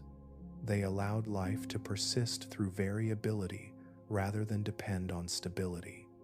In doing so, they made the old ways unnecessary. This does not diminish the importance of those early forests. Without them, none of what followed would have been possible. They broke rock into soil. They changed the movement of water. They altered the atmosphere. They taught the planet how to host complexity, even as they could not survive within that complexity themselves. Their disappearance was not a mistake. It was part of the process. Some innovations exist only long enough to prepare the way. They rise, change the conditions of the world, and then step aside as new solutions take over. The first forests did exactly this. They cannot return because they succeeded too well. They transformed Earth into a place where stronger, slower, more resilient forests could exist. And once that transformation was complete, the planet no longer needed to repeat the experiment. The path remained closed, not by loss, but by progress. Long after the first forests vanished from the surface of Earth, they did not truly disappear. They sank slowly into the planet, becoming part of it. What remains today is not a visible landscape, but a layered record, pressed into stone, soil, and carbon, waiting quietly beneath everything that came later. The ground remembers. Unlike bones or shells, forests do not fossilize as intact forms very often. Trunks rot, roots collapse, surfaces are reshaped by water and time. But when conditions are right, pieces of those forests are preserved in subtler ways. They are transformed, flattened, buried, and altered, yet still readable to those who know how to look. One of the most recognizable traces is coal. Coal forms when large amounts of plant material accumulate faster than they can decay. This requires a particular combination of conditions. Growth must be abundant. Oxygen must be limited, often by waterlogged environments. Sediment must arrive to bury organic matter before it can be fully broken down. Over immense spans of time, pressure and heat reshape that buried carbon into dense, dark seams. Coal is not just rock, it is compressed history. Some of the oldest coal deposits on Earth align with the rise of early forests. Their presence tells scientists that plant material once accumulated on land at unprecedented scales. It confirms that forests were not isolated or rare. They were extensive enough and productive enough to overwhelm the planet's ability to recycle organic matter at the surface. Each seam is evidence of growth, loss, and burial, but coal alone does not tell the full story. It reveals accumulation, not structure. To understand how those forests lived, grew, and failed, scientists turn to something even more revealing: soil. Soil is easy to overlook. It shifts, erodes, mixes, and reforms constantly. Most soil never survives long enough to become part of the geological record. But under certain conditions, soils are sealed between layers of sediment and preserved. These fossilized soils, known as paleosols, are among the most detailed archives of early land life. A paleosol is not just dirt turned to stone, it is a frozen process. Within these ancient soils, scientists find root traces cutting through rock. They see channels left by growing structures. They detect layers formed by organic accumulation and decay. Minerals altered by biological activity remain changed, carrying chemical signatures that reflect how plants and microbes interacted with their environment. Some paleosols show deep, complex layering, suggesting long periods of stability and plant cover. Others are thin and disrupted, pointing to erosion, collapse, or environmental stress. By comparing these profiles across different regions, scientists can map where forests once stood, how long they persisted, and when they weakened. The soil records both success and failure. Chemical analysis deepens this picture. Ratios of carbon isotopes preserved in paleosols reveal how plants interacted with the atmosphere. They show how much carbon was being drawn from the air and stored in the ground. Other elements reflect water availability, acidity, and biological activity. Together, these signals allow researchers to reconstruct ancient climates and ecosystems with surprising clarity. Even microscopic structures matter. Under magnification, fossil soils reveal the remains of fungal networks, microbial colonies, and mineral grains shaped by biological processes. These details confirm that soils were not passive surfaces. They were living systems, actively shaped by roots, decay, and chemical exchange. Through soil, scientists can see forests that left no visible trunks behind. Sediment layers add another dimension. Rivers, floods, and shifting landscapes bury soils under new material, creating stacked records. By reading these layers in sequence, scientists can track how land changed over time. They see periods when soils thickened and stabilized, followed by intervals when erosion returned and plant cover thinned. Patterns repeat across continents. This repetition is key. A single site can mislead, but when similar soil profiles appear across distant regions, they reveal global processes. That is how scientists know the first forests were not local experiments, but planetary ones. Their rise and fall left synchronized signatures in the ground. The ground also records timing. By dating the layers above and below fossil soils, researchers can estimate when forests expanded and when they declined. These timelines show that the disappearance of early forests was gradual, uneven, and widespread. There is no single boundary marking the end. Instead, there is a fading of certain features and a return of others, written across millions of years.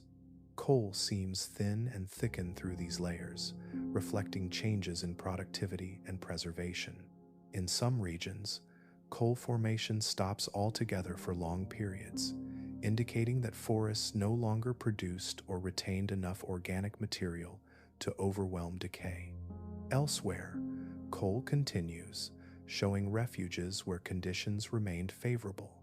Together, soil and coal tell a coherent story. They show that early forests reshaped the land deeply enough to leave permanent marks even after the forests themselves were gone. They also show that collapse did not erase those marks. Instead, it layered new processes on top of them. Modern science has learned to read these records with care. Techniques such as geochemical analysis, microscopic imaging, and stratigraphic mapping allow researchers to distinguish biological signals from purely geological ones. What once looked like ordinary rock now reveals ancient ecosystems when examined closely. This is how we know the first forests existed as more than an idea.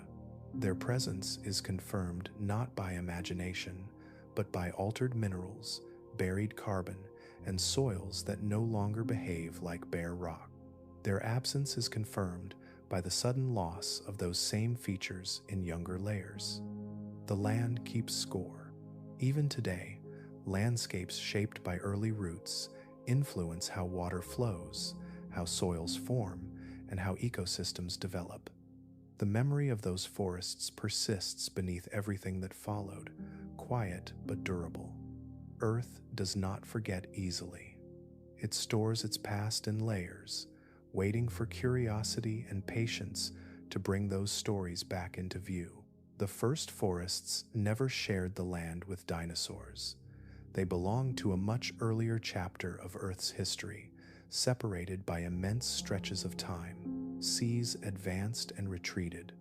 Continents shifted their positions. Entire groups of organisms rose, transformed the planet, and disappeared again. When dinosaurs finally appeared, the world they entered had already been shaped by countless earlier experiments. Among the most important of those experiments were the first forests. They did not give rise to dinosaurs in any direct sense. They did not evolve into them, shelter them, or feed them. Instead, they helped build the conditions that later allowed large land animals, including dinosaurs, to become possible. Their influence unfolded slowly through chains of cause and effect that stretched across tens of millions of years. One of the earliest links in that chain involves the atmosphere. Before forests spread across the continents, oxygen existed in the air, but its levels were lower and less stable than they would later become. Marine organisms had been producing oxygen for a long time, but much of it was consumed by chemical reactions with rock and seawater. The land, still largely barren, contributed little to regulating the air above it. When forests began to grow on land, this balance shifted. Land plants absorbed carbon dioxide from the atmosphere as they grew, releasing oxygen in the process. More importantly, when these plants died, a portion of their carbon was buried in soils and sediments instead of returning quickly to the air. Over time, this burial reduced the amount of carbon dioxide circulating in the atmosphere and allowed oxygen concentrations to rise. This was not a sudden transformation.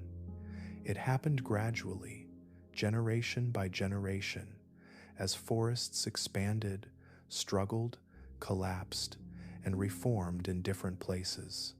Yet over long spans of time, the cumulative effect was significant.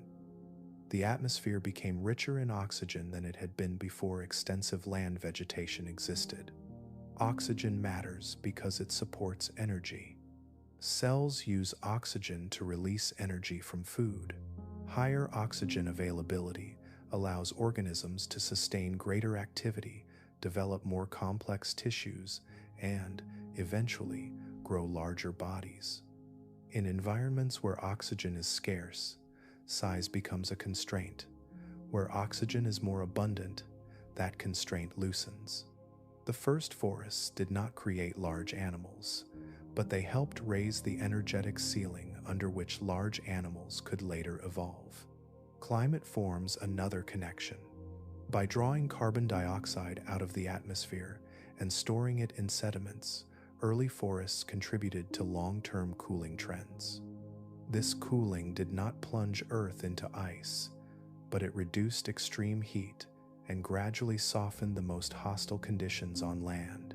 Over millions of years, climates became less volatile, with clearer seasonal patterns emerging in many regions. Large land animals require this kind of stability. They depend on predictable environments where food sources persist across seasons and landscapes remain habitable long enough for populations to establish and diversify. The climatic groundwork for such stability was laid long before dinosaurs appeared, and early forests were part of that process. Soils form another quiet but essential link. Before forests, land surfaces were thin, rocky, and easily eroded. Roots changed that. Even though the first forests eventually disappeared, their roots broke rock into finer material, trapped sediment, and helped initiate the formation of soils. When those forests collapsed, the land did not reset completely. Altered soils remained, and later plant groups built upon them. Each wave of vegetation inherited the changes left by the last. As soils deepened and stabilized over time, plant life became more productive. That productivity supported herbivores. Herbivores, in turn, supported carnivores. Energy began to move upward through food chains that simply could not exist on bare rock or sparsely vegetated ground. Dinosaurs entered a world where this layering was already well underway. Their ancestors depended on abundant plant life, which depended on soils, which depended on long histories of root activity and land stabilization. Even though the first forests were gone, their influence persisted beneath the surface. Oxygen, climate, and soils interacted continuously. As oxygen levels rose, metabolic possibilities expanded. As climate stabilized, ecosystems gained time to grow complex. As soils improved, vegetation spread more widely and reliably. None of these changes alone made dinosaurs possible, but together they created a world capable of supporting large, active land animals. This is the nature of deep time causality. Effects unfold far from their causes. One change reshapes the environment, which reshapes the pressures acting on life, which leads to new adaptations. By the time the outcome appears, the original trigger may be long forgotten, buried in stone and sediment. If early forests had never existed, land would have remained unstable for much longer. Soils would have formed more slowly. Atmospheric oxygen would likely have increased at a different pace. Climate extremes might have persisted longer. In such conditions, the emergence of large, complex land animals would have been delayed or altered. Dinosaurs were not inevitable. They were one possible outcome among many, shaped by the particular history Earth experienced. That history included early forests that rose, transformed the planet, and vanished before dinosaurs ever appeared. By the time dinosaurs arrived, forests had returned in new forms. Seed plants had replaced spore-based giants. Wood had become stronger and more resilient. Ecosystems were layered with insects, vertebrates, and intricate food webs. Dinosaurs stepped into a world already prepared for complexity. They did not arrive at the beginning of land life. They arrived after the land had been reshaped again and again. The first forests were part of that reshaping. They were an early experiment, testing how life could stand tall, interact with the atmosphere, and alter the planet at a global scale. They revealed both what was possible and what was unstable. Their successes and failures were written into soils, climate systems, and biological opportunities that later life would inherit. Dinosaurs never knew those forests existed. Yet the ground beneath their feet, the air in their lungs, and the plants they fed upon all carried the legacy of those early experiments. In the long, quiet construction of Earth's biosphere, the first forests helped set the stage, even though the actors who followed would be very different from those who came before. In deep time, preparation often happens long before purpose appears. Earth has never moved forward along a single, protected path. From its earliest days, it has behaved less like a carefully planned construction and more like a place where ideas are tested, stressed, and reshaped by consequence. Life emerges, alters its surroundings, and then must live within the world it has changed. Some forms persist, others fade. The planet keeps all outcomes, not as judgments, but as conditions for whatever comes next. In this sense, Earth has always been an experimental planet. Nothing about life's expansion onto land was guaranteed. The surface of the continents offered no gentle welcome. Gravity pulled downward without the buoyancy of water. Sunlight struck directly, carrying heat and radiation. Nutrients were uneven, locked in rock rather than dissolved and drifting. Any organism that stepped onto land was testing a possibility rather than following a proven route. Early land life did not arrive with a finished design. It arrived with questions. Could living tissue remain upright without water holding it in place? Could it transport fluids internally rather than absorbing them from its surroundings? Could it reproduce when offspring were no longer carried by currents? Each attempt explored one of these problems, often solving one while exposing another. The first forests were among the boldest of these explorations. They tested height before the land had learned how to support it. They tested scale before stability was fully established. They transformed rivers, air, and soil faster than the planet could smooth out the consequences. For a time, they worked. Then the conditions they helped create pushed back. This pattern is not unique to forests. Throughout Earth's history, major innovations appear before the systems that can fully support them. They surge forward, reshape the environment, and then encounter limits that were not obvious at the start. When those limits are reached, collapse follows, not as catastrophe alone, but as feedback. Earth does not intervene to preserve experiments that cannot persist. It allows them to run until environmental pressures expose weaknesses. When extinction happens, it is not a moral event. It is simply the system adjusting. What makes Earth unusual is what happens after. Extinction does not erase influence. When a form of life disappears, it leaves behind altered ground, changed chemistry, reshaped flows of energy and matter. These remnants are not neutral. They guide the next wave of evolution, favoring some traits and discouraging others. In this way, failure becomes information. The loss of the first forests did not return the planet to an earlier state. The land did not become bare rock again. Soils remained altered. Carbon cycles shifted. Climate patterns carried forward the effects of earlier vegetation. The next experiments began on a surface already changed by what came before. This is how Earth builds complexity without foresight. Each layer of life changes the starting conditions for the next. The planet accumulates consequences. It does not forget. Even when visible structures vanish, their effects persist in subtle ways, shaping what is possible later.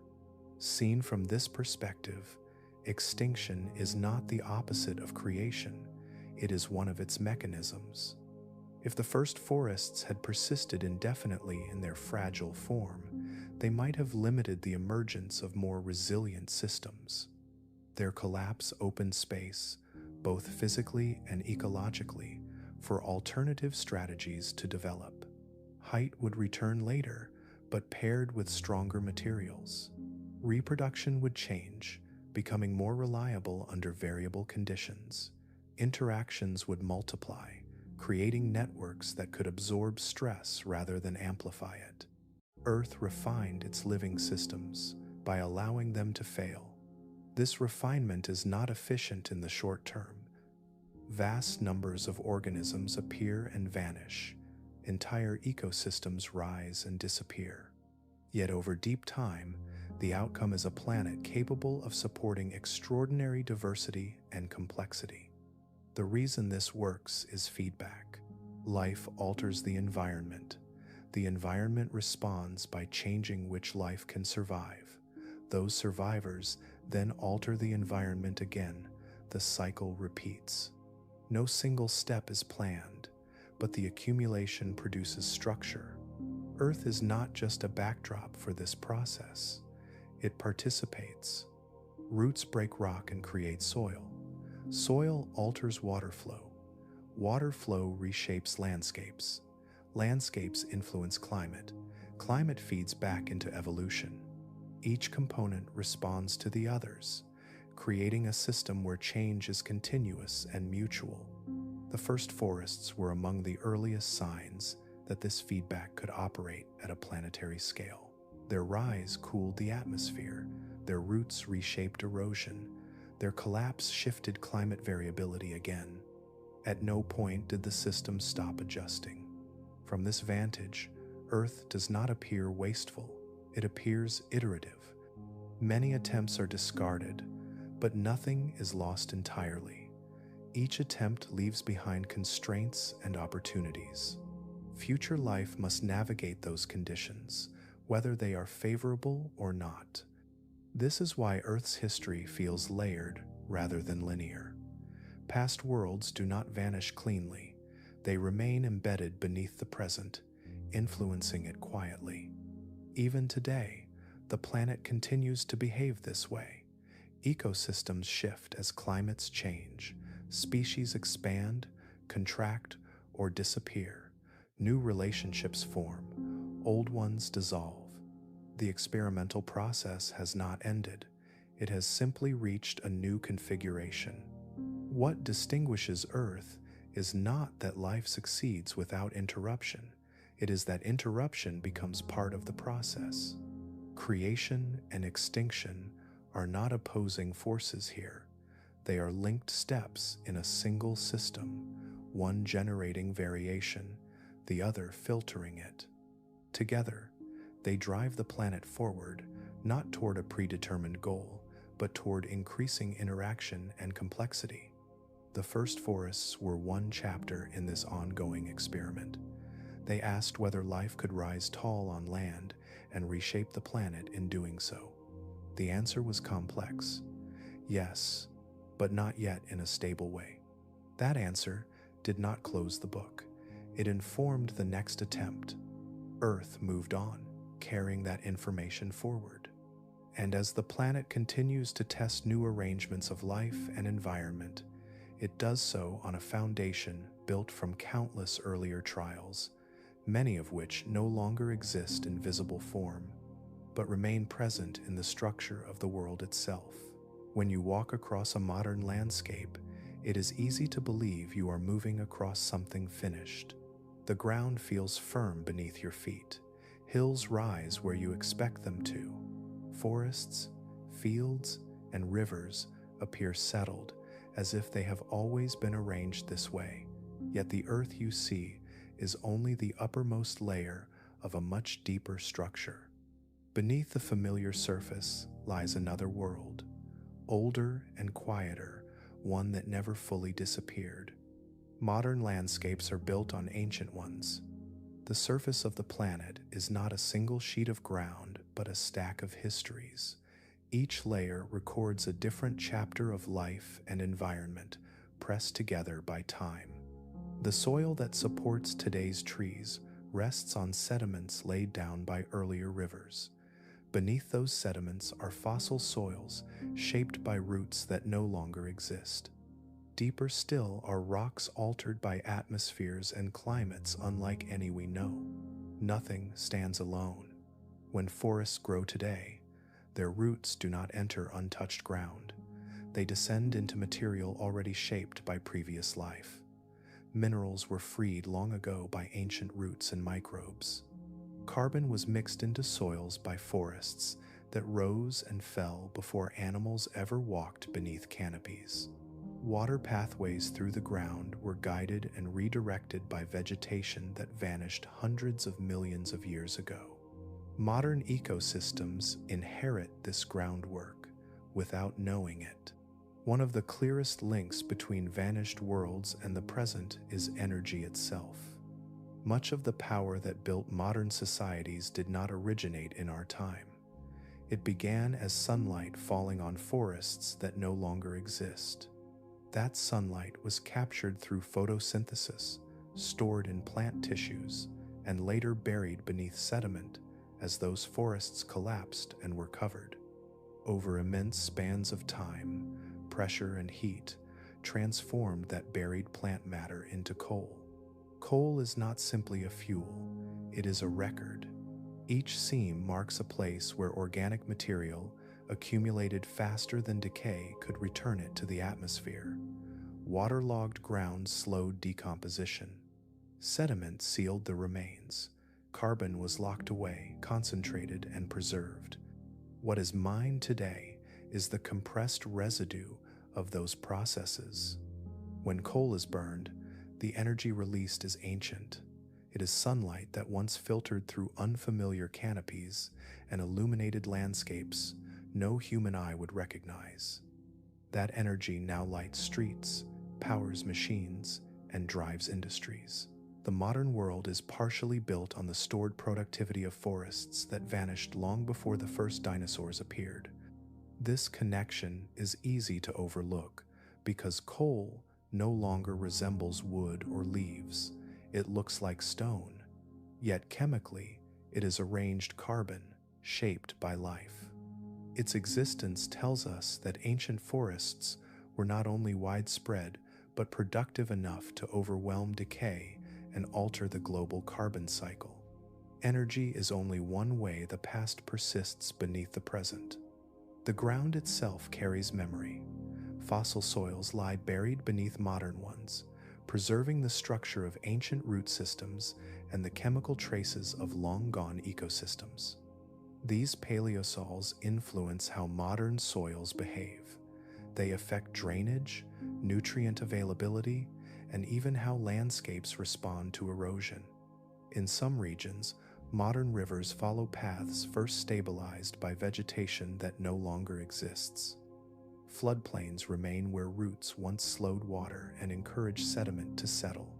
Hills retain soil because ancient plant cover taught the land how to hold it. The shape of the land is inherited. Even agriculture depends on this deep history. The fertility of many regions traces back to repeated cycles of plant growth, collapse, and burial.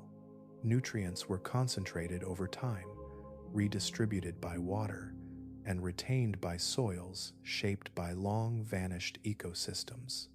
Fields that produce crops today do so partly because ancient life prepared the ground. Human history is entangled with these buried worlds. Cities grew where rivers behaved predictably. Roads followed stable terrain. Mines were dug where carbon had been buried long ago. Industrial development accelerated because the planet had already stored energy in concentrated form, waiting beneath the surface. The unfamiliar earth beneath our feet is not separate from daily life. It supports it. This layered structure also explains why landscapes can feel stable even as they change. Modern forests appear rooted and permanent, yet they occupy ground that has hosted many different ecosystems over deep time. Stability is relative. What feels enduring now is simply the latest expression of processes that have been unfolding for hundreds of millions of years. The Earth does not discard its earlier versions. Instead, it compresses them, integrates them, and builds upon them. Each new landscape rests on the physical consequences of those before it. Each ecosystem inherits constraints and opportunities shaped long ago. This means that when you stand in a forest today, You are not only surrounded by living trees, beneath your feet are traces of trunks without leaves, soils formed under different skies, and carbon buried during climates unlike the present one. The modern forest exists because earlier forests changed the planet enough to allow it. The ground beneath you is not inert, it is layered memory. Scientists uncover this memory through drill cores, exposed rock faces, and chemical analysis. A thin seam of coal tells of ancient productivity. A buried soil horizon reveals a time when land was stable and vegetated. Changes in sediment grain size point to rivers that once flowed differently because roots held their banks. Each discovery adds detail to the same realization: the present landscape is not self-made, it is inherited. The familiar earth is a surface expression of much older processes, many of which involved forests that no longer exist. Those forests reshaped climate, stabilized land, and stored energy. Even after they vanished, their influence remained, guiding what came next. Modern life moves across this inherited world without noticing most of the time, but the connection is always there, quiet and structural. The electricity that flows through cities, the soil that supports crops, the hills that resist erosion, all carry the imprint of ancient forests. The earth beneath us is older than it looks. Every step crosses ground shaped by vanished ecosystems. Every landscape rests on layers of history compressed into stone and soil. The unfamiliar earth is not gone. It is simply buried, supporting the familiar world above it, holding the weight of everything that came after. When we imagine a forest, we rarely do it consciously. The image arrives already assembled. There is a ceiling of leaves. There is movement above eye level. There are sounds that come from places we cannot quite see. Even in silence, there is an expectation of life overhead. These assumptions feel natural because they are learned early and reinforced constantly. They shape what the word forest means long before we ever define it. This is why Earth's earliest forests feel alien to us. Not alien in the sense of being unreal or otherworldly, and certainly not extraterrestrial, but alien in the quieter sense of being cognitively unfamiliar. They do not fit the mental template we carry. When we try to imagine them, our minds keep reaching for elements that are not there, and the absence becomes more noticeable than what actually existed. The first expectation that fails is the presence of leaves. Modern forests are defined visually by leaves. They soften outlines, they scatter light, they create a continuous surface that hides the sky and blurs distance. Leaves are so dominant that we rarely think of trees without them. Yet the earliest forests stood tall without broad leaves of any kind. Their structures reached upward, but they did not spread outward into layered canopies. When our minds try to fill in that missing feature, the image feels stripped and unfinished.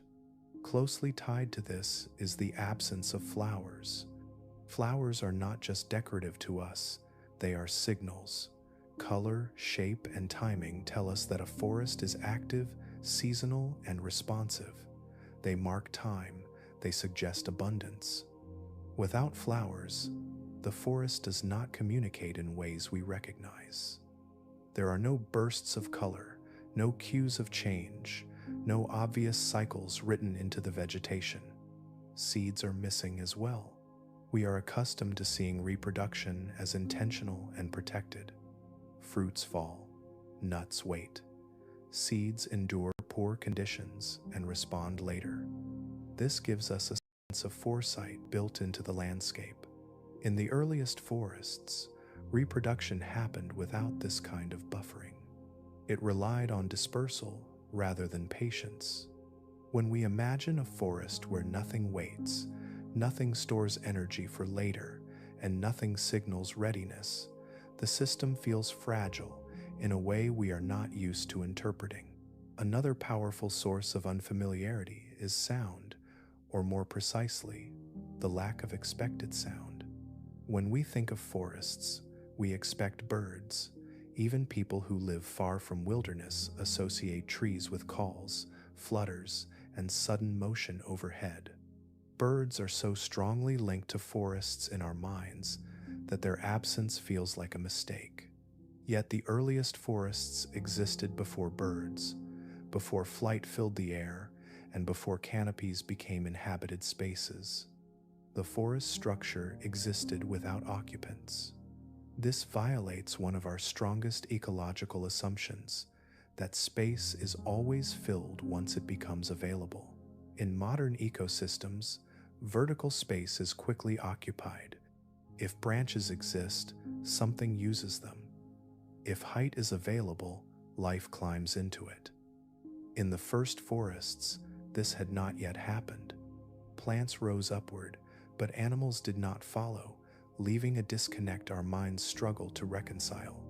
Mammals are missing too, along with reptiles and amphibians moving freely through the interior.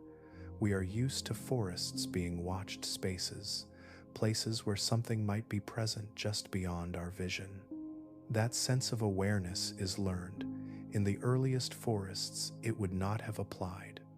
The ground was active at small scales, but there was no larger presence tracking movement or responding to disturbance. For a modern mind, that absence feels eerie rather than neutral. What makes this feel alien is not danger, but misalignment. Our brains evolved in environments where forests were already crowded with interaction. We learned to read signals that indicated safety, risk, and opportunity. Sound meant presence. Color meant food. Movement meant life. Remove those signals, and the brain does not simply adjust, it flags the environment as unfamiliar. This is not a failure of imagination. It is a feature of cognition. Humans rely on pattern recognition. We build expectations based on repeated exposure. A forest, to us, is not just trees. It is a bundle of associations built from millions of lived moments across generations. When we encounter a version of a forest that violates most of those associations, our minds reach for the closest word that fits, and that word is alien. The roles within the ecosystem were arranged differently as well. In modern forests, plants and animals are tightly interwoven. Trees depend on animals for pollination and seed dispersal. Animals depend on plants for structure and food. Insects move between layers, linking soil, vegetation, and canopy. These reciprocal relationships create a sense of completeness. In the earliest forests, many of these loops had not formed yet.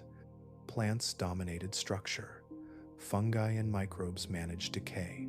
Animals, where present, interacted mostly with the ground. The forest existed as architecture before it existed as a network. Our minds are used to forests as systems of relationships. When we encounter a forest that functions more as a framework than a community, it feels unfinished. Even light challenges our expectations. We associate forests with soft shade and gradual transitions between brightness and darkness.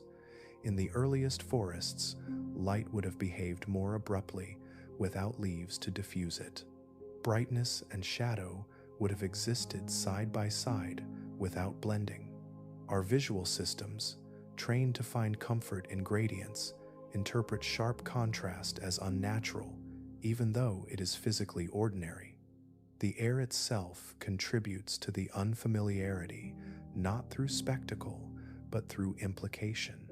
We imagine air in forests as filled with pollen, scent, and motion driven by animals. The air of the earliest forests was shaped primarily by stillness and dispersal. Spores, rather than pollen. Slow growth, rather than rapid exchange. Our respiratory expectations, like our visual ones, are shaped by later worlds. All of this adds up to a single cognitive mismatch. The earliest forests do not align with our internal definition of what a forest is supposed to be. They are missing the features we unconsciously use to recognize one. As a result, we label them alien, even though they followed Earth's rules as faithfully as any ecosystem that came after. This reframing matters. Alien does not mean impossible. It does not mean chaotic or wrong. It means unfamiliar relative to us. These forests belong to a world where complexity was still assembling, where roles had not yet been filled, and where structure preceded interaction. They were not incomplete versions of modern forests. They were complete expressions of their time. Our sense of strangeness comes from arriving late. We are comparing an early chapter to a later one and mistaking difference for deficiency. When we step back and let the expectations fade, the logic of these forests becomes clear. They did what they needed to do with the tools available. The feeling of alienness is not a flaw in the past. It is a reminder that Earth has hosted many normal worlds, and that familiarity is not a measure of reality, only of experience. Even after stone has closed around them and time has pressed their shapes into silence, the first forests do not give up all their answers at once. What scientists know comes from fragments: a pattern of roots in an ancient soil, a trunk preserved upright by chance, chemical signatures locked into minerals that once touched living tissue.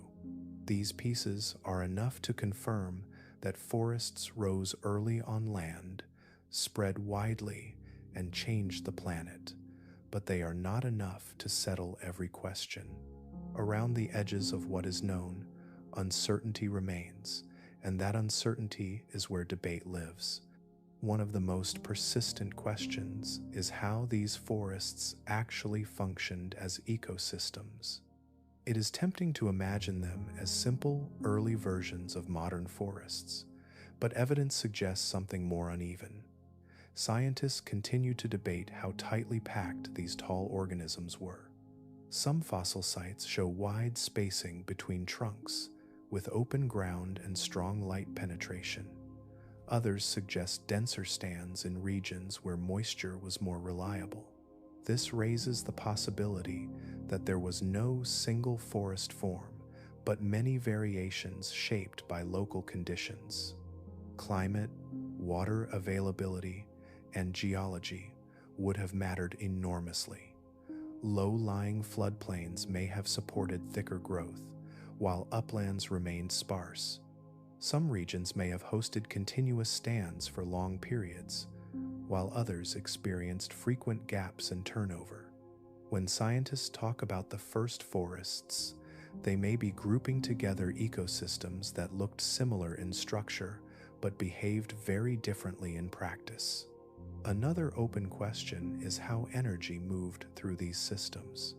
Modern forests are driven by photosynthesis at the canopy level, with animals, fungi, and microbes redistributing that energy downward and outward. In the earliest forests, that flow may have been organized differently. The dominance of spore-producing organisms and the presence of giant fungi suggests that decomposition and recycling may have played a much larger role relative to herbivory. How did tall fungi or fungus-like organisms acquire enough energy to reach such size? Were they feeding on vast amounts of decaying plant material?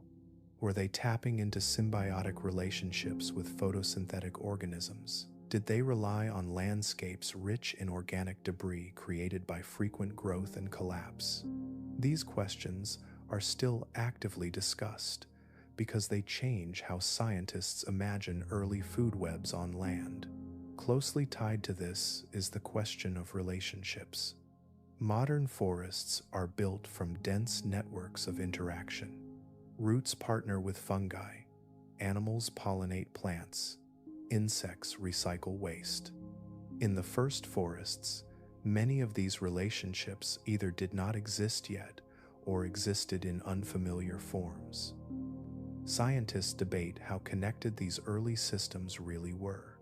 Were they loosely associated communities with organisms sharing space but not tightly linked, or were there early partnerships that left little trace in the fossil record? Fungi are central to this discussion. Evidence clearly shows that fungi were abundant and active on land very early. What remains debated is the extent of their influence. Were they primarily decomposers, breaking down fallen material, or did they form widespread networks connecting living plants to nutrients in the soil?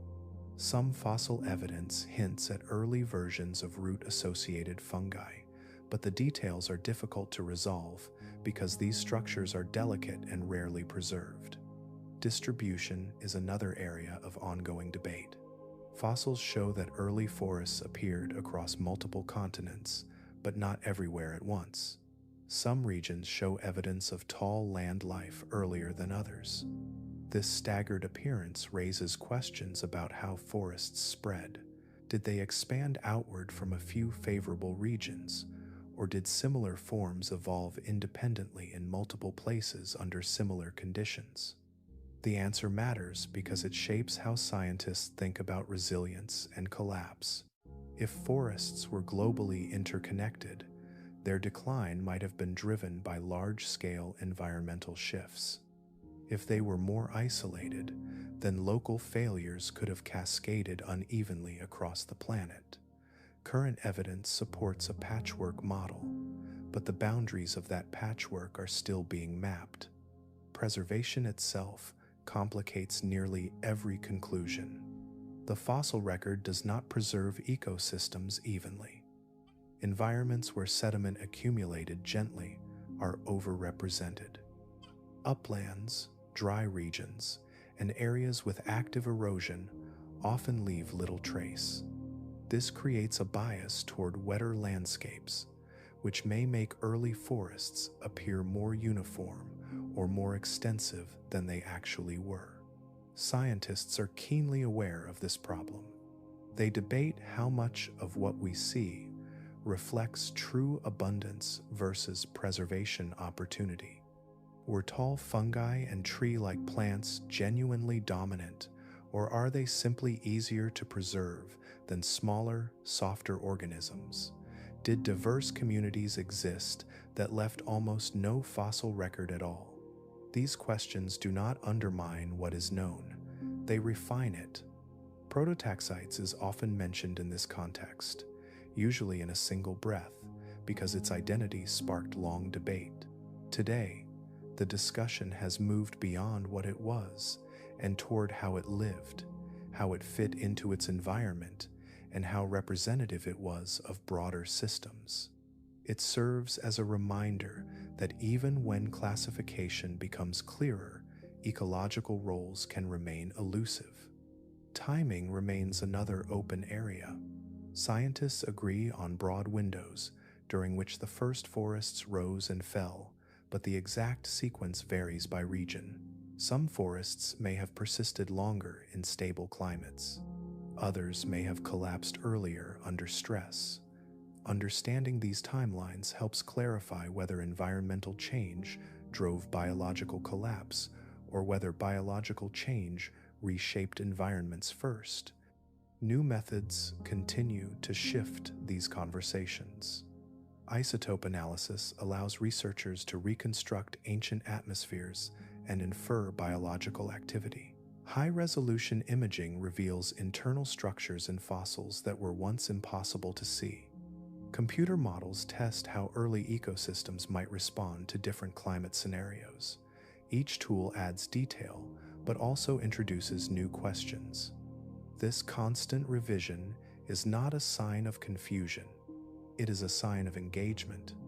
The first forests sit at the edge of what the fossil record can easily reveal. They existed long enough to matter, but not long enough to leave behind abundant, layered remains like later ecosystems. Their story is written in soils as much as in bodies, and soils require interpretation rather than direct observation. What scientists agree on is substantial. Forests rose early. They were tall. They reshaped land, air, and climate. They collapsed and did not return in the same form. But how they functioned internally, how varied they were across the planet, and how tightly their components were linked remain areas of active thought. This uncertainty does not weaken the story. It deepens it. It reminds us that Earth's early experiments were not simple prototypes, but complex systems operating under unfamiliar rules. The first forests were not just stepping stones toward modern life. They were worlds in their own right, rich enough to leave lasting marks, subtle enough to keep secrets. As scientists continue to read stone, soil, and chemistry, those secrets loosen slowly, not all at once, not completely, but enough to keep the conversation alive, grounded, and quietly unfolding. The first forests were not a finished answer to life on land. They were an opening attempt. When tall growth appeared away from water for the first time, life was assembling complexity out of parts that had never been tested together. Height, long-lived structure, and layered environments were all new experiments on open ground. Nothing on land had yet learned how to persist through long dry spells, shifting seasons, or unstable soil without constant support from water. What emerged was impressive but incomplete. These early forests introduced vertical space where none had existed. They created shade, altered wind, and changed how water moved across the surface.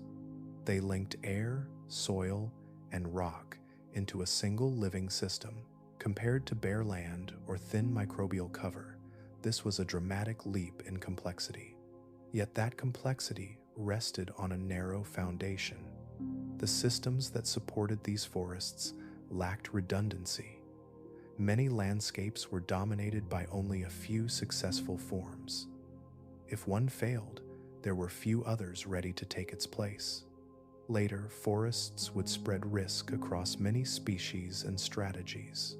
The first forests did not yet have that safety net. They also lacked diversity in structure. Most tall growth followed similar patterns. Upright forms reached toward light using tissues that worked under certain conditions but offered little flexibility when those conditions changed. Architecture was uniform enough that stress affected entire regions at once. When drought arrived, or when temperature swings intensified, there were few alternative forms better suited to cope. Later forests would diversify their architecture. Some plants would remain short, others would spread wide. Still others would invest in thickness rather than height. This structural variety would allow forests to absorb stress unevenly instead of collapsing together. The earliest forests did not yet have this advantage. Their internal stabilizers were also limited. In modern forests, energy moves through many pathways. If one link weakens, others compensate. Animals redistribute nutrients. Microbes accelerate recycling. Roots and fungi form networks that buffer against scarcity. In the first forests, many of these stabilizing interactions were either absent or only beginning to form. Energy flow was simpler and more fragile. Growth depended heavily on consistent external conditions rather than internal regulation. When moisture lingered, systems functioned well. When it did not, growth slowed everywhere at once. There were few internal reserves, few mechanisms to smooth out variability. This made early complexity impressive but brittle. Reproduction added another layer of limitation. Early forests relied on strategies that worked best under stable, humid conditions. Reproductive success depended on narrow windows of timing. If those windows closed, regeneration faltered. There was little ability to pause, delay, or recover from missed opportunities. Later forests would solve this problem not by growing faster, but by growing smarter. They would develop ways to protect young life through unfavorable periods and spread it across time as well as space. This shift did not make reproduction more complex in appearance, but it made complexity far more durable. The first forests lacked that durability. Soil interaction also remained underdeveloped. Early roots broke rock and helped create soil, but they had not yet learned how to fully maintain it. Erosion could still undo years of growth in a short time. Nutrients could be lost faster than they were recycled. The ground beneath these forests was changing, but it had not yet stabilized into a reliable partner. Later forests would deepen this relationship. They would build thicker soils, maintain them through dense root networks, and develop microbial communities that held nutrients in place. Soil would become less a consequence of growth and more a support system for it. This feedback was still forming during the first attempt. None of this means the earliest forests were simple. They were complex relative to anything that had existed on land before them. They combined height, longevity, and environmental influence in ways that reshaped the planet. But complexity alone does not guarantee persistence. It must be protected.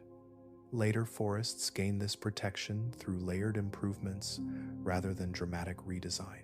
Reproductive strategies became more reliable. Architecture became stronger and more varied. Ecosystems gained redundancy. Stabilizers multiplied. No single change created lasting complexity.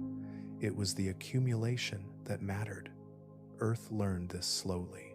The first forests showed what could happen when life reached upward on land. They demonstrated that vertical ecosystems were possible. They also revealed the limits of early designs. Without backup systems, without internal buffering, and without diversity, complexity remained vulnerable. Later forests did not reject this lesson. They built upon it. They kept height but added strength. They kept growth but added patience. They kept interaction but added flexibility. Each new forest inherited not only the successes of earlier attempts, but also their failures. This is why Earth's first attempt at complexity on land feels both impressive and incomplete when viewed from deep time. It was not meant to last as it was. It was meant to show what was missing. Complexity requires more than parts. It requires relationships that can bend without breaking. It requires systems that can lose pieces without losing function. It requires time to refine interactions until stability becomes an emergent property rather than a lucky outcome. The first forests did not have enough time. They arrived early, transformed the planet, and collapsed before their internal systems could mature. In doing so, they created the conditions for later attempts to succeed where they could not. This is not failure in the ordinary sense. It is how Earth builds enduring systems. Each attempt leaves behind structure, altered conditions, and narrowed possibilities. What survives shapes what can come next. What collapses teaches the system how to improve. The first forests were Earth's opening experiment in complexity on land. They were bold, transformative, and short-lived. Later forests would be quieter in their impact, but stronger in their endurance. Complexity did not disappear with them. It learned. Every tree standing today carries a past it does not reveal. Its shape, its leaves, its bark, and even its scent belong to the present. But the rules that allow it to exist were written far earlier, during a time when forests looked nothing like the ones we know. Long before seeds fell into soil, before flowers signaled to insects, before wood thickened into rings, the first forests changed the planet in ways that could not be undone. Their legacy is quiet, but it is everywhere.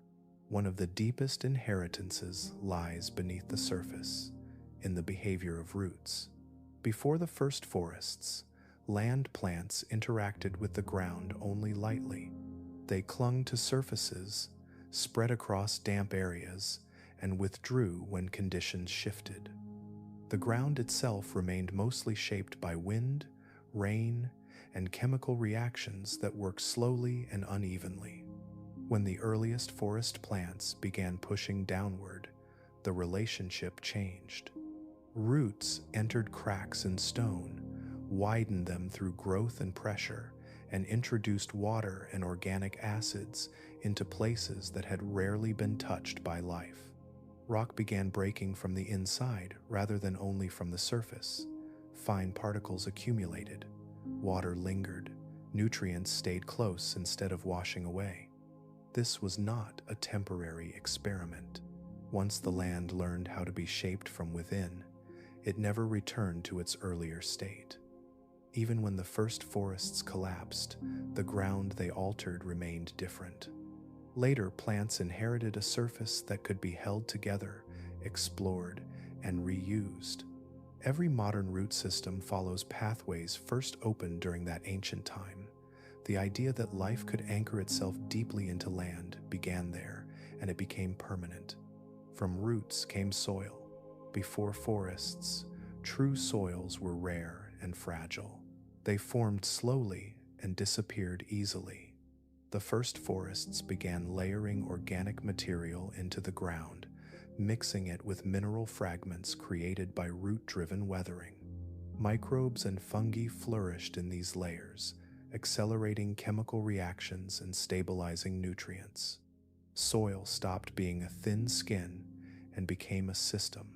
Even when forests vanished, their soils did not disappear entirely. Some eroded, some were buried, some persisted in altered form. Over time, new ecosystems built upon these foundations. Each generation added and subtracted material, but the basic structure remained. Modern soils are archives. They carry minerals released long ago, carbon buried during ancient growth, and microbial relationships that evolved alongside early plants. When a tree today draws nutrients from the ground, it is often accessing resources first freed during the age of the earliest forests. The climate holds their imprint as well. As the first forests spread, they altered the balance of gases in the atmosphere. By drawing carbon dioxide out of the air and storing carbon in plant matter and soil, they shifted how heat was retained and released. This did not create a stable climate overnight, but it changed the direction of planetary trends. Cooling became possible in a new way. Carbon burial introduced long-term feedbacks that continued long after the forests themselves declined. Later ecosystems inherited a planet already adjusted by these early interactions between life and air. Weather patterns, temperature ranges, and atmospheric chemistry evolved within boundaries shaped by that first wave of terrestrial growth. Oxygen is part of this inheritance. Long before forests, ocean life produced oxygen, but much of it was absorbed by minerals and seawater. When forests expanded across land, oxygen production and stabilization became continental in scale. By locking carbon underground, forests reduced the processes that removed oxygen from the air. Over long spans of time, this helped create an atmosphere more supportive of complex land life. Every animal breathing today depends on oxygen levels that were influenced, in part, by those early forests. The connection is distant and layered, but it exists. The air moving through a modern forest canopy carries a chemical history shaped by organisms that lived hundreds of millions of years ago. Water still follows rules the first forests helped write. Before rooted landscapes, rain rushed across surfaces, stripping material away and reshaping land violently. Forests slowed that movement. Even after they vanished, the changes they initiated persisted. River systems never fully returned to their earliest behavior. Soils held water longer, channels curved instead of tearing straight paths. Modern watersheds operate within a framework inherited from those early experiments. Floodplains, groundwater storage, and steady stream flow all trace their origins to the moment when roots first learned how to hold land together. This legacy is not dramatic. It does not announce itself. It does not appear as ruins or monuments. It exists as process rather than structure, as tendency rather than memory. The first forests also left a biological inheritance. They showed that land could support tall, long-lived life. They tested the limits of height, stability, and reproduction in open air. They revealed what worked briefly and what failed quickly. Later plants did not repeat their design, but they learned from its outcomes. Resilience became a requirement. Diversity became protection. Redundancy became essential. Every modern forest is built on these lessons. Its complexity rests on systems that were absent or incomplete in the first attempt. But the possibility of forests at all began with those early pioneers. The most striking aspect of this legacy is how little of it is visible. We do not see the spore clouds that once filled the air. We do not walk beneath leafless canopies or feel the heavy humidity of a world still adjusting to land life. Instead, we experience forests as stable, familiar places. That familiarity is an illusion created by time. The systems that feel natural today are the result of repeated instability, collapse, and refinement. The first forests were one of the earliest steps in that process. They arrived early, changed the planet, and vanished, leaving behind rules rather than forms. A vanished world still shapes ours, not through nostalgia or memory, but through the simple fact that once Earth learned how to host forests, it incorporated that knowledge permanently. Roots, soils, climate feedbacks, and atmospheric balance all carry traces of that first experiment. Every tree today is a descendant not just of earlier plants, but of a planet that was changed by forests long before those trees existed. The legacy of the first forests is not something we see when we look around. It is something we stand on, breathe within, and depend on quietly every day. There was an earth before forests. It was a world that did not yet know how to be held together. Stone lay open beneath the sky, exposed and patient. Water moved quickly, unimpeded, carving and carrying without pause. The surface of the planet felt unfinished, not in a dramatic way, but in a quiet one. Life existed, but it stayed close to what was familiar. It lingered near water, spread thinly across damp ground, and rarely trusted the open air for long. Then there was an earth after forests. The difference was not marked by a single moment or a sharp dividing line. It unfolded gradually, almost unnoticed at first. Upright forms appeared where none had stood before. The land began to slow its movements. Water learned to stay. The ground thickened, not all at once, but layer by layer, season by season, collapse by collapse. Between these two worlds lies one of the most profound transformations Earth has ever experienced. What makes this transformation remarkable is not only its scale, but its pace. Measured against human time, it is unimaginably slow. Measured against planetary time, it is surprisingly fast. In the span of a few tens of millions of years, a surface that could barely support tall life became a place where complex ecosystems could take hold.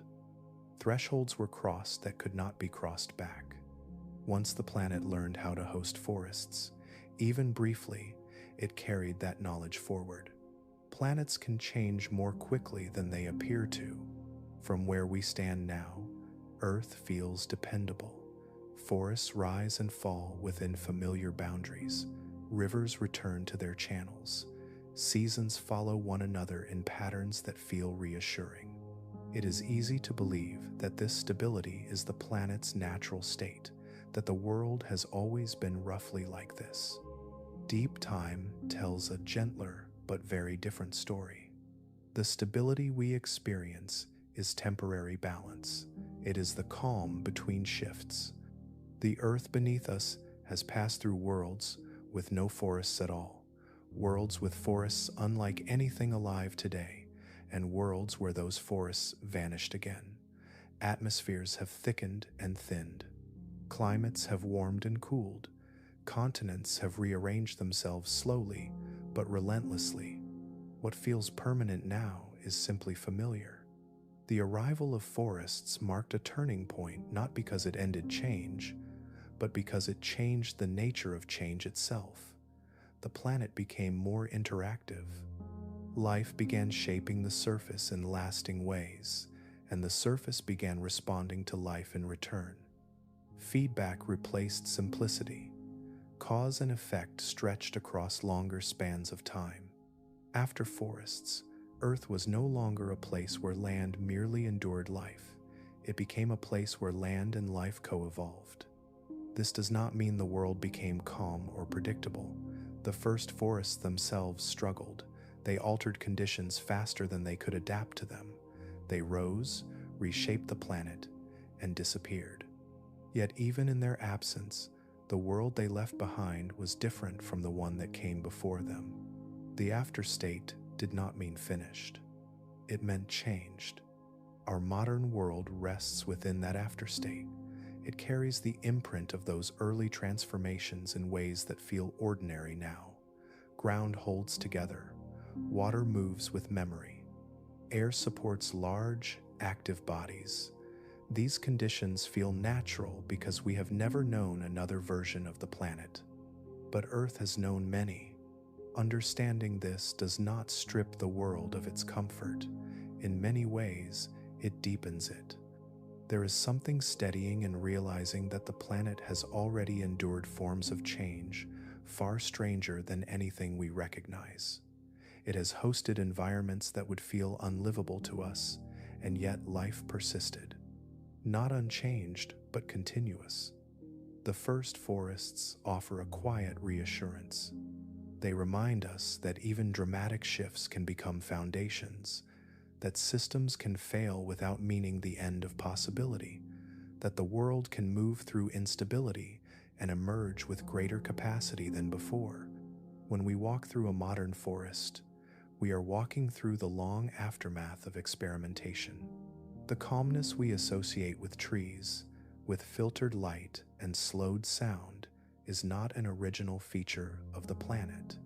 It is something earned over immense spans of time through trial, collapse, and refinement. This perspective changes how stability looks. Stability is not a promise that nothing will change. It is a moment when many forces are briefly aligned. The same processes that once transformed a bare planet into a forested one are still active. They work quietly now, often below notice, but they have not stopped. Roots still shape ground. Life still alters air. Climate still responds. Earth has never been static. It has only ever been continuous. There is a certain peace in seeing ourselves within that continuity. The forests we know are not isolated wonders. They are chapters in a long story that began long before humans, before animals, before even familiar plants. And that story is not finished. The ground beneath us still holds unanswered questions. Buried layers still carry traces of forgotten worlds. Each new discovery adds nuance rather than closure. The past does not resolve into a single lesson. It remains open, textured, and alive in subtle ways. If this journey through deep time lingers with you, that is part of its nature. These stories are not meant to rush toward conclusions. They invite slow reflection, a widening of perspective, a sense of standing within something much larger than a single moment. Earth before forests and Earth after forests are not just scientific categories. They are reminders of how quickly a world can transform and how resilient life can be in response to that transformation. As this chapter settles, it does not ask for certainty. It simply offers space to pause, to notice the ground beneath you, to remember that the world you inhabit is the result of countless vanished worlds layered quietly beneath your feet.